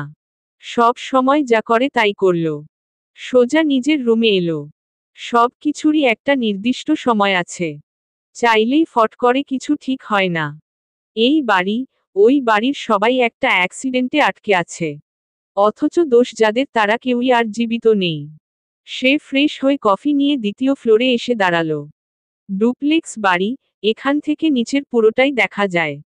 সে তাকিয়ে রইল তার নব্যবধূর দিকে, যে কিনা বসে বসে হাই তুলছে। দেখেই বোঝা যাচ্ছে তার কোন কিছুতেই কোন আগ্রহ নেই। নিশাত হাই তুলে আশপাশ দেখল। নতুন কিছু নেই। টাকাওয়ালা মানুষের ড্রয়িং রুম। অভিজাত্যের ছোঁয়া তো থাকবেই। এই আর কি, বরং না থাকলেই অবাক হওয়ার বিষয় হতে। সে হাই তুলেই আরাম করে বসল। সারাদিন গেছে দৌড়াদৌড়ি, তার মধ্যে আবার বিয়ের ঝামেলা।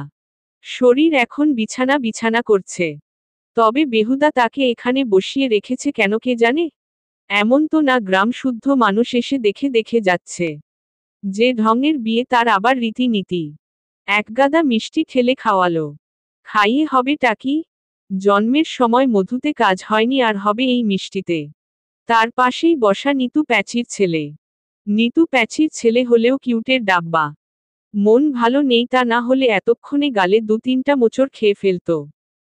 কিউট বাচ্চাদের গাল হয় কি জন্য? এই মোচড়া মোচড়ি খাওয়ার জন্যই তো। তবে এমন ভদ্র বাচ্চা সে জীবনে কমই দেখেছে। সেই বিয়ের পর থেকে এই ছেলে তার আশেপাশে। গাড়িতেও ছিল তার পাশে। এমন না গায়ের উপরে উঠে আসছে বা দুষ্টামি করছে। চুপচাপ তার সাথে সাথে বসে আছে। এই যে বসে আছে সেও বসে আছে। চোখে মুখে ঘুম ঘুম ভাব। তার সাথে সেও হাই তুলছে। তখনই নিতু এলো। নিতুর মেজাজ খারাপ। তবে সমস্যা হলো এতদিন ঝট করে মেজাজ দেখালো, আজ কেন জানি দেখাতে পারছে না। এই জন্যই বলে বাপের বাড়ি সেই পর্যন্তই, বাপের বাড়ি যেই পর্যন্ত ভাইয়ের বউ না আসে। নিতু মেজাজ খারাপ করেই চেঁচিয়ে কণা নামের কাউকে ডাকল। শুকনো কালো মতো এক মেয়ে দৌড়ে আসতেই বলল, বাবু এখনো এখানে বসা কেন? সব নিয়ম ভুলে গেছো না? থাপড়ে দাঁত ফেলে দেব। একটু খেয়াল না করলেই গা ছড়িয়ে বসে থাকা। মেয়েটে ঝটপট এগিয়ে আসতে করে বলল, নিনিত বাবা চলো ঘুমাবে। নিনিত একবার নিশাতের দিকে তাকালো। একটু হেসে বলল, গুড নাইট মামি। নিশাত তা বিখ্যাত হাসি হাসল। নিনিতের জায়গায় সাবা থাকলে উল্টো দৌড় দিত। তবে নিনিত দিল না। সে তার মতোই একটু হেসে সেই কণা নামের মেয়ের হাত ধরে গুটি গুটি পায়ে চলে গেল। সে যেতেই নিশাতের যাওয়ার হুকুম হলো। সেই হুকুমেই নিশাত ঝট করে উঠল। উঠে সুরবনার দিকে তাকালো। সে বসে আছে তার মা, ভাবিদের মাঝে। সে এক পলক তাকিয়েই এগিয়ে গেল। নিশাতকে ওয়াহিদের রুমে নিয়ে এলো নিতু আর তার মামি। এনে বিরক্ত মুখে বলল, ভাইয়ার রুমে মতব্বরি কম করবে। এমনিতেও সে কাউকে এলাও করে না। বউ তো অন্য রুমে রাখা যায় না। তাই সাবধান। মিডিল ক্লাস ফ্যামিলির মেয়েদের আবার এক সমস্যা। এসেই আমার বাড়ি, আমার সংসার, আমার স্বামী বলে মরতে থাকে।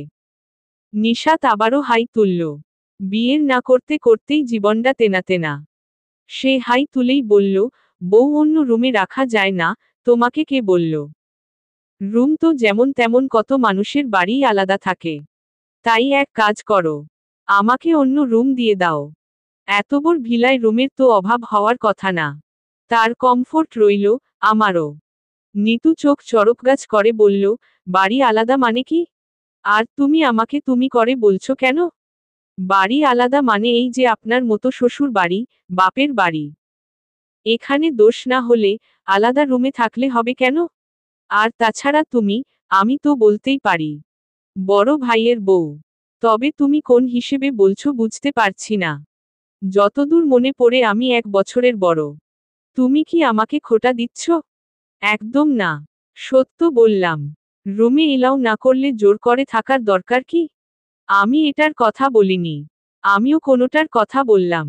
শুধু বললাম বয়সে বড়, বড় ভাইয়ের বউ। তুমি তো বলাই যায়।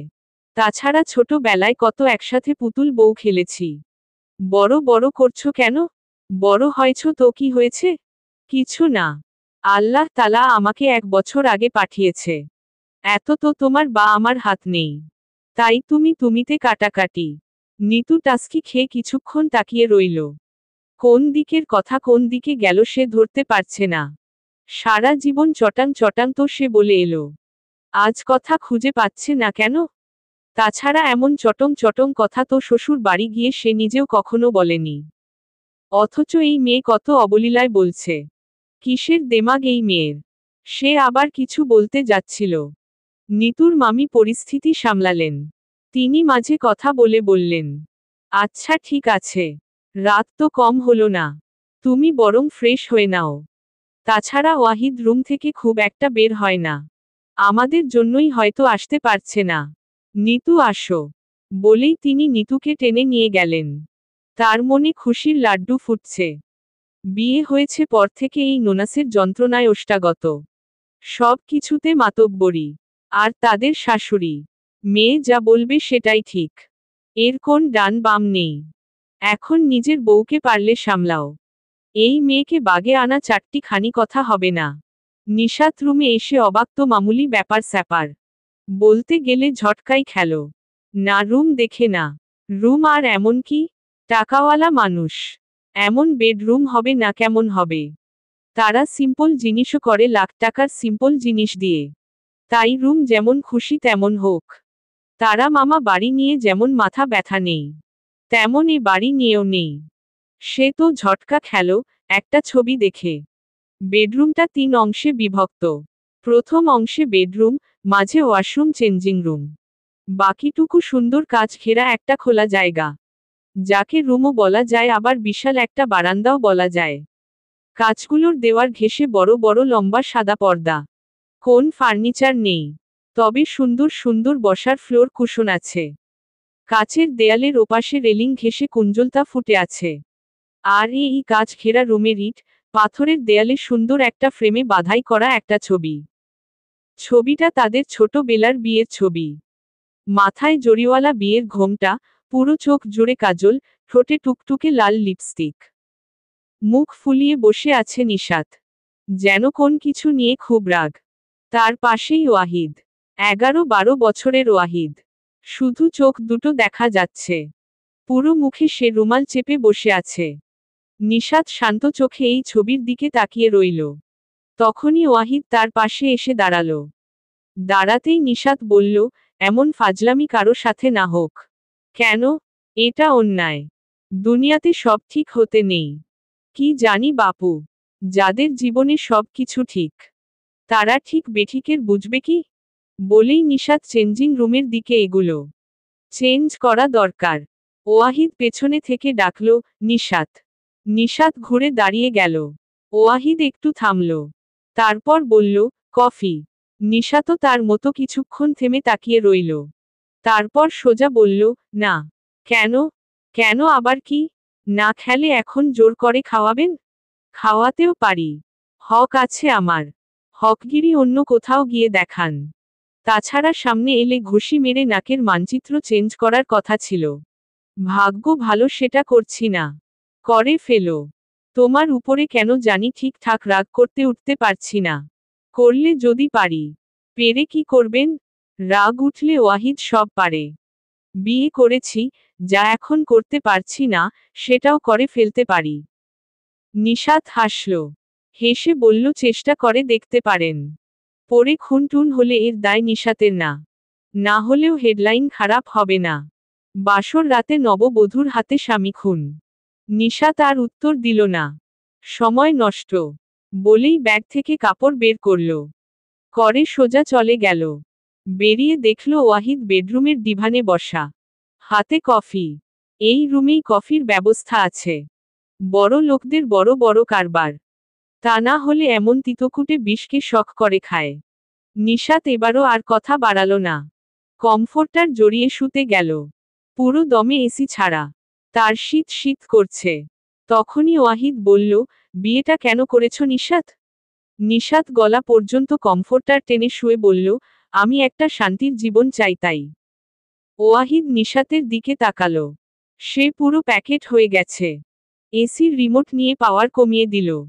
দিয়ে বলল, সেই জীবনটাই কি আমার কোন অংশ আছে? না। আমি যদি করে নিতে পারি? পারবেন না। কেন? এই প্রাচীর ভেদ করা এত সোজা না। ওয়াহিদ আর উত্তর দিল না। কফিতে চুমুক দিল। নিশাত হাসল। চোখ বন্ধ করে গুনগুন করে গাইল, আমার বাড়ি আইসো ভোমর, বসতে দেব পীরে, জলপানও করিতে দেব, শালি ধানের চিড়ে। লাইনগুলো কবিতার। নিশাত এত সুন্দর করে সুর তুলে গাইল। ওয়াহিদ মুগ্ধ হয়ে নিশাতের গান শুনল। তার মনে হল, এর চেয়ে সুন্দর কোন গান সে আর কখনো শুনেনি। বিবাহিত জীবনের প্রথম সকাল শুরু হলো নিশাতের মিষ্টি সুবাসে। সুবাসটা কিসের সে ধরতে পারল না। তবে চেনা কোন ফুলের। সে নড়ে চড়ে এই পাশ থেকে ওপাশে ফিরল। কেউ খুটখাট শব্দ করছে। কে রে ভাই? এত সাত সকালে কোন কাজের তেল উঠেছে? সে বিরক্ত হল। বিরক্ত হয়ে চোখ খুলতেই দেখল ওয়াহিদ তার ঠিক সামনে বসা। পুরো রেডি টেডি হয়ে। ঠক ঠক সে জুতো দিয়ে করছে। আর সুবাস তার থেকেই আসছে। সে উঠে বসল। বিরক্ত মুখে বলল, আমার সারাদিনটা খারাপ না করলে হতো না? এই থোবরাটা তো আমাকে না দেখিয়েই যেতে পারতেন। নাকি টিপক্যাল বউ চান? অফিসে যাওয়ার সময় পিছু পিছু ঘুরবে, টাই বেঁধে দেবে, যাওয়ার পরও রাস্তার দিকে ঘন্টা খানেক তাকিয়ে থাকবে। এটাকে টিপিক্যাল বউ বলে না, একে বলে ভালোবাসা। এত ভালোবাসার দরকার তো বসেছিলেন কেন? মেয়ের তো অভাব হওয়ার কথা না। মেয়ের অভাব এখনো নেই। তবে বউয়ের অভাব আছে। সেটা সারা জীবনই থাকবে। এখন জানতো ঘুমের দফারফা করছেন কেন? আমি আপনাকে জ্বালাচ্ছি? তো আমাকে জ্বালাচ্ছেন কেন? নিজের মতো থাকুন না। জ্বালাচ্ছ না? নিশাত উত্তর দিল না। ধুর বলেই আবার শুয়ে পড়ল। ওয়াহিদও উঠল। কালকের অনেক কাজ পেন্ডিংয়ে রয়েছে। তাই সকাল সকালই বেরুতে হবে। সে বেশ কয়েকটা ফাইল নিশাতের সামনে রাখল। রেখে বলল, প্রপার্টির দলিল সিগনেচার করে রেখো। বাকি কাজ আমি কমপ্লিট করে দেব। ক্যাশ কোথায় ট্রান্সফার করব, সেই ডকুমেন্ট দিও। আর বলেই একটা চেকবুক নিশাতের সামনে রাখল। রেখে বলল, তোমার কাবিনের টাকা। নিশাতের তেমন ভাবান্তর হল না। ওয়াহিদ এগিয়ে নিশাতের সামনে বসল। নিশাত কিছু বলবে তার আগেই কপালে ঠোঁট ছোঁয়ালো। নিশাত কোন রিয়্যাক্ট দেখালো না। তবে তার পুরো মুখে কাঠিন্যতা যে ছেয়ে গেছে ওয়াহিদ তা ঠিক দেখল। দেখে বলল, যেভাবেই হোক আমরা একটা সম্পর্কে বেঁধেছি নিশাত। পবিত্র, পৃথিবীর সবচেয়ে সুন্দর সম্পর্ক। এই সম্পর্কটা রাখার আমার তরফ থেকে কোন কমতি থাকবে না। তবে কোন কিছুই এক তরফ থেকে কিছু হয় না। দুজনকেই এগুতে হয়। তুমি কি একটু এগোবে নিশাত? যদি বলি না, হাল ছেড়ে দেবেন? না। তাহলে আর বলে লাভ কি? যা খুশি করুন। ভালোবাসা হলো ছোঁয়াচে রোগের মতো। এক ঘরে, এক রুমে, এক খাটতে থাকব। একজনের অনুভূতি আরেকজনে ছোবে না। এটা কখনো হবে না। হবেই। শুধু সময়ের অপেক্ষা। দেখা যাক। হ্যাঁ অবশ্যই বলেই ওয়াহিদ উঠল। পার্স মোবাইল নিয়ে বেরিয়ে গেল। নিশাত সেই যাওয়ার দিক থেকে সাথে সাথেই চোখ ফিরিয়ে নিল। বিয়ে হতে না হতেই ভালোবাসা উপচে পড়ছে। হুহ। নিশাত বের হলো একেবারে রেডি হয়ে। গায়ে তার মেরুন রঙের থ্রি পিস। মাথায় হালকা ঘোমটা। নাকে হীরের ছোট্ট নাকফুল। সুরবনা নিশাতকে দেখল খুব খুঁটিয়ে খুঁটিয়ে। ঘোমটা নাকফুল ছাড়া বিয়ের কোন লক্ষণ তিনি দেখতে পেলেন না। সে শান্ত ভাবেই বললেন, কোথাও যাচ্ছ? নিশাত একেবারে গলে গেল। যাবে না কেন? শাশুড়ি মা বলে কথা। শ্বশুর বাড়িতে শান্তির প্রধান মন্ত্র হলো শাশুড়ি। শাশুড়ি ঠান্ডা, পুরো দুনিয়া ঠান্ডা। সে ভাই আগেই বলেছে সে শান্তিপ্রিয় মানুষ। এখন শান্তির উৎসকে গলার মালা বানাবে না তা হয়? সে তাকে খেয়াল করেনি এমন ভাবে জিভ কাটল। কেটে সোজা এগিয়ে গেল সালাম করতে। সুরবনা কিছুটা হকচকিয়ে গেল। হকচকিয়ে বলল, এসবের কোন প্রয়োজন নেই। নিশাত হালকা হাসল। সোজা দাঁড়িয়ে বলল, সরি মা। আসলে ঘুমোতে ঘুমোতে খুব রাত হলো। আপনার ছেলেই বলল, কফি খাবে? আমরা গরীর মানুষ। কফি টফির অভ্যাস আছে নাকি? খেয়ে ঘুম উধাও।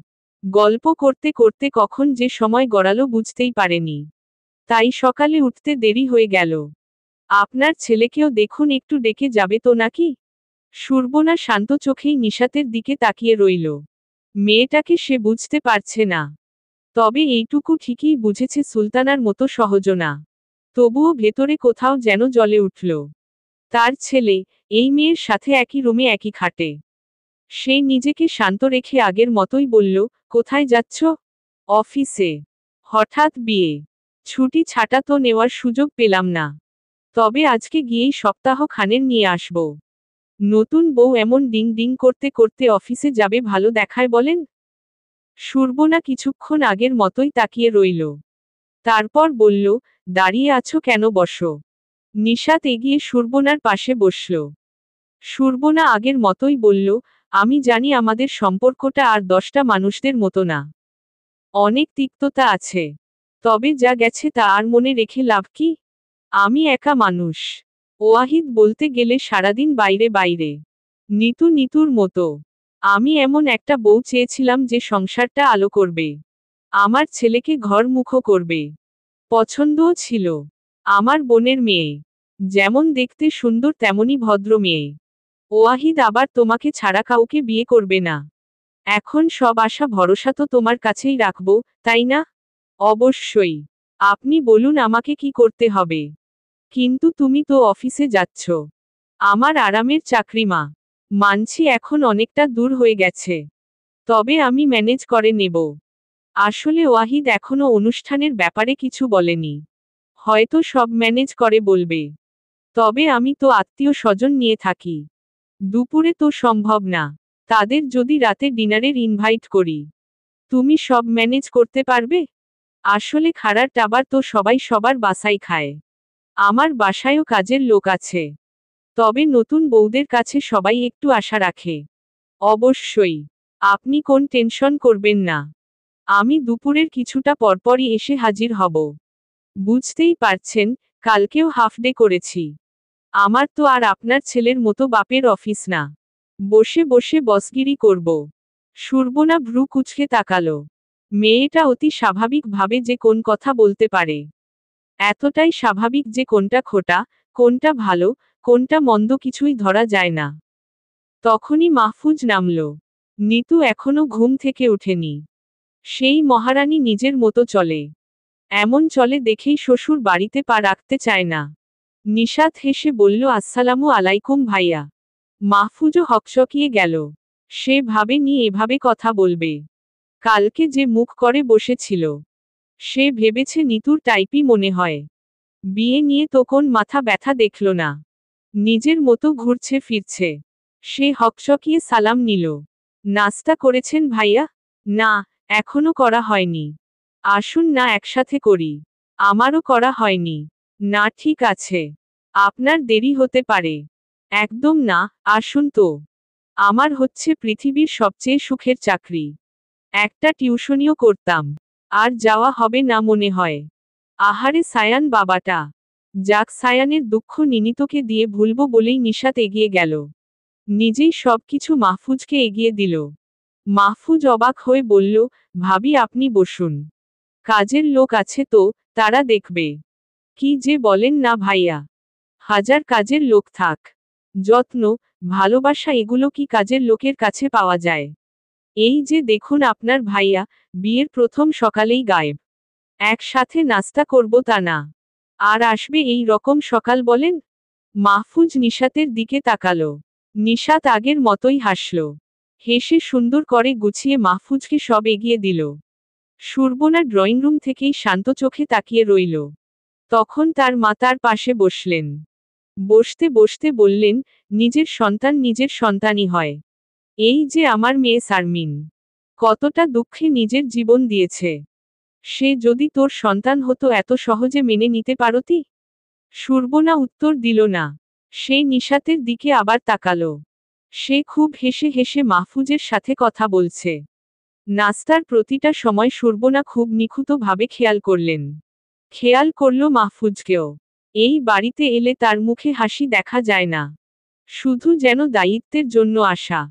নাস্তা করে সুরবনার কাছ থেকে বিদায় নিয়ে তারা একসাথেই বেরুল। মাহফুজ যখন আসে বেশ কিছুদিন এখানেই থাকে। এখান থেকে অফিস করে। তারা বেরুতেই সুরবনা বলল, মমতা হাত বেঁধে ফেলেছে মা। নাজিম আমার কেউ ছিল না, সুলতানাও কেউ না। তারা থাকুক, মরুক, বাঁচুক তাতে আমার কিছু যায় আসে না। তবে এবার আমার সন্তান মা চলে গেলে আমি যে মরেই যাব। আফসানা হক বিরক্ত মুখে অন্য পাশে তাকালেন। সুরবনা চোখ বন্ধ করে সোফায় মাথা রাখলেন। রেখে বললেন, আমার ছেলে তাকে এনেছে, ছেলেই ধাক্কা দিয়ে বের করবে। সুরবনা চুল পাকতে পারে বুদ্ধি না। মাহফুজ বাইরে এসে বলল, চলুন না ভাবি আমি পৌঁছে দিচ্ছি। নিশাত কিছু বলবে তার আগেই এক লোক এসে বলল, স্যার আপনার জন্য আলাদা গাড়ি রেখেছে ম্যাডাম। নিশাত শুনেও শুনল না। মাহফুজকে বলল, আপনার সমস্যা হবে না তো? কি যে বলেন ভাবি, কিসের সমস্যা আসেন তো? নিশাত এগিয়ে গেল। যেতে যেতে হাত দিয়ে নিজের দু চাপা একটু মালিশ করল। মাহফুজ দেখে বলল, কোন সমস্যা? একদম না ভাইয়া, আমি কিন্তু আপনাকে অন্যরকম ভেবেছিলাম।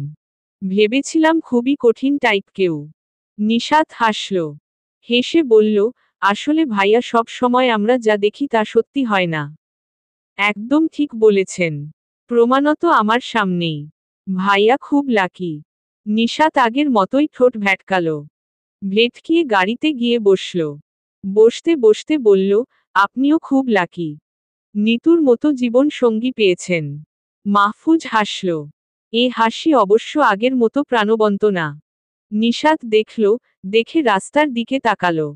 তার ঠোঁটের কোণে আগের মতোই হাসি। নিশাত অফিসে এসে দেখে একটা মেয়ে চুপচুপ বসে আছে। মেয়েটাকে তার চেনা চেনা লাগল। এত মানুষ এখানে আসে বিশেষভাবে কারো চেহারা মনে রাখা সম্ভব হয় না। নিশাত চেয়ার টেনে বসতে বসতে বলল, তোমার নামটা যেন কি? মেয়েটা একটু মলিনভাবে হাসল। হেসে বলল, আফিয়া। নাম শুনেই নিশাতের ঝট করে মনে পড়ে গেল। আরে হ্যাঁ, সেই মেয়েটা। নিশাত ভালো করে মেয়েটার দিকে তাকালো। আগের চেয়ে অনেকটা শুকিয়ে গেছে, চোখের নিচে কালি জমেছে।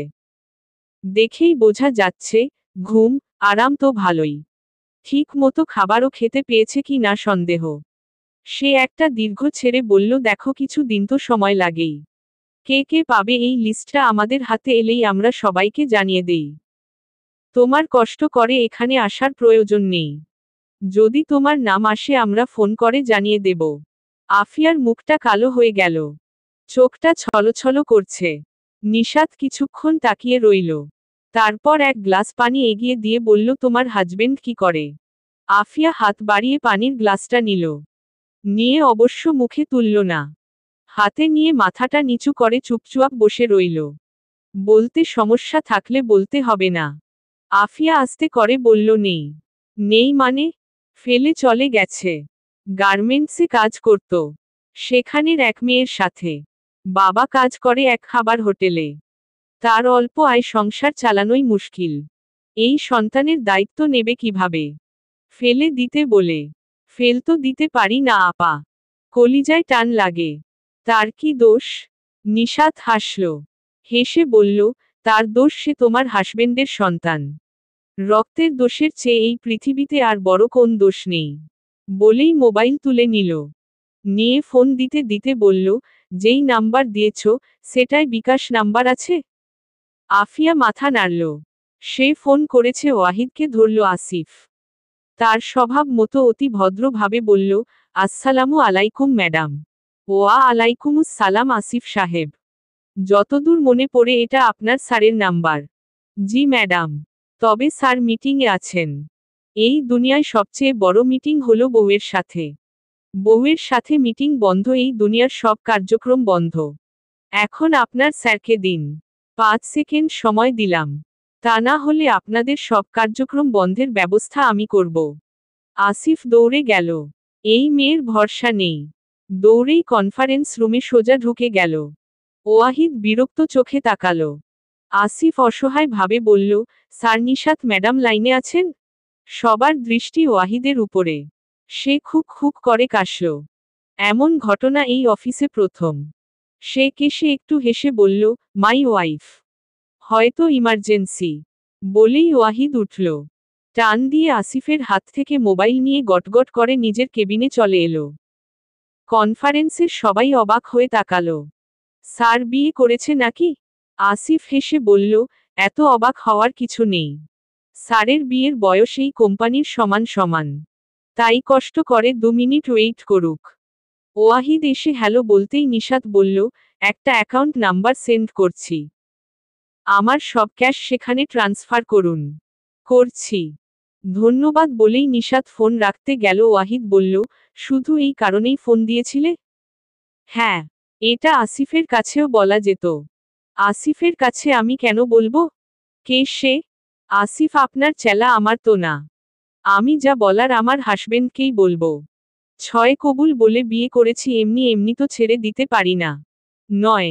কি নয়? ওয়াহিদ হেসে ফেলল। রেগে যাওয়ার মতো কাজ, তবে কোন কারণে এই মেয়ে উপরে রাখতে পারছে না? কারণ কি? সে হেসেই বলল, আমি এক্ষুনি ব্যবস্থা করছি। অসংখ্য ধন্যবাদ। রাখছি। নিশাত। কি? সময় হবে? না।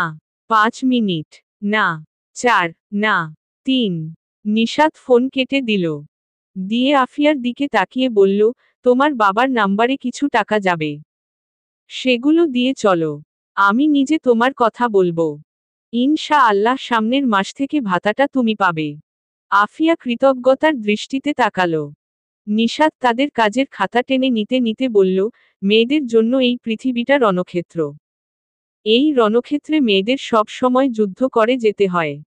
সেটা মেয়ে হিসেবে হোক, কারো স্ত্রী হিসেবে হোক, আর মা হিসেবেই হোক। তাই সাহসী হও। যুদ্ধ তো সবে মাত্র শুরু। কলিং বেলের শব্দ শুনে সুলতানা চমকে উঠল। এই সময় মেয়েটা বাসায় ফিরত। ফিরে টুকটুক করে তার হাতে হাতে কাজ করত। সে দীর্ঘশ্বাস ফেলেই জানালার দিকে তাকালো। তখনই সাবা দৌড়ে এলো। সুলতানা বিরক্ত মুখে বলল, অযথা দৌড়াদৌড়ি করিস কেন? অযথা করব কেন? তোমার মেয়ে এসেছে। সুলতানা অবাক চোখে তাকালো। তার অবাকের মাঝেই নিশাত রুমে ঢুকে হাত পা ছড়িয়ে ধরাম করে খাটে শুয়ে পড়ল। শুয়ে বলল, এত অবাক হওয়ার কি আছে? হলুদ দিয়ে, মেহেন্দি দিয়ে বিদায় করেছ। পরের দিন ফিরতি আসবো না? সুলতানা কি বলবে ভেবে পায় না। এই মেয়ের রং দেখতে দেখতে সে দিশেহারা। হেনা এগিয়ে এসে বলল, আমি আগেই বলেছি এই মেয়ে দুদিনও টিকতে পারবে না। এলাকায় আর নাক রাখা যাবে না। এক ননদ ঘাড়ে, এখন আবার ননদের মেয়েও ঘাড়ে। নিশাত তার বালিশ টেনে আরাম করে শুতে শুতে বলল, এত সহজে আসছি না মামি। কষ্ট করে আরো কয়েকটা দিন থাকো। তারপরে ঠিক ঘাড়ে চেপে যাব। হেনা ছুটল তার স্বামীকে কল দিতে। কি করে এসেছে কে জানে? সুলতানা অসহায় ভাবে মেয়ের দিকে তাকালো। আর এদিকে ওয়াহিদ বাসায় ফিরল রাতে। সুরবনা থমথমে মুখে ড্রয়িং রুমে বসে আছে। কেন সে বুঝতে পারল না। কেনানা নিশাত ওই বাসায় গিয়েছে সে জানে। তার পেছনে লোক লাগানো আছে। সে কি করে না করে সবকিছুই তার কাছে আপডেট আসে। ওয়াহিদ পাশে বসে বলল, কি হয়েছে মা? সুরবনা উত্তর দিল না। তবে নিতুর বুলেট ট্রেনের গতিতে মুখ ছুটল। তার বউয়ের জন্য মায়ের আজ কত বড় অপমান হলো। থাকবে না তো কথা রাখল কেন? অপেক্ষা করতে করতে সবাই কত কিছু বলে বিদায় নিল। মামনের কষ্ট মনে চেপে তোমার বউকে মানতে চেষ্টা করছে। তোমার বউ কি করল? ওয়াহিদ শান্তভাবেই সব শুনল। শুনে মায়ের দিকে তাকিয়ে বলল, আমি দেখছি মা। হয়তো কাজ পড়ে গেছে। সুরবনা রাগে দাঁতে দাঁত পিষল। সে ভেবেছিল আত্মীয় স্বজন আসলেই এক একজন এক এক কথা তুলবে। তুললেই তো নাটক শুরু। কিন্তু তার চাল তার উপরেই পড়েছে। উল্টো সবাই তাকেই খোঁচা মেরে গেল। বউ তো তাকে গোনাই ধরছে না। এত বছরের জীবনে কখনো তাকে নিয়ে উপহাস করার সুযোগ পায়নি। এখন হয়তো বাসায় গিয়ে তাই করছে, ঠোঁট টিপে হেসে মরছে। আর বলছে, কোথায় গেল তার সবকিছু হাতে রাখার যোগ্যতা। ওয়াহিদ রুমে ফিরে নিশাতকে কল দিল। নিশাত ঘুম ঘুম কণ্ঠে হ্যালো বলল। ওয়াহিদ নিশাতের ঘুম জড়ানো কণ্ঠ শুনে কিছুই বলতে পারল না। তবে ফোনও রাখল না। নিশাত ঘুমিয়ে গেছে। তার ভারী নিঃশ্বাসের শব্দ ওয়াহিদ কান পেতে শুনতে শুনতাই খাটে গা এলিয়ে দিল। অনেক দিন পর তার রুটিনে হেরফের হলো। না চেঞ্জ করল না তার অতি প্রিয় কফি খেলো। চলবে।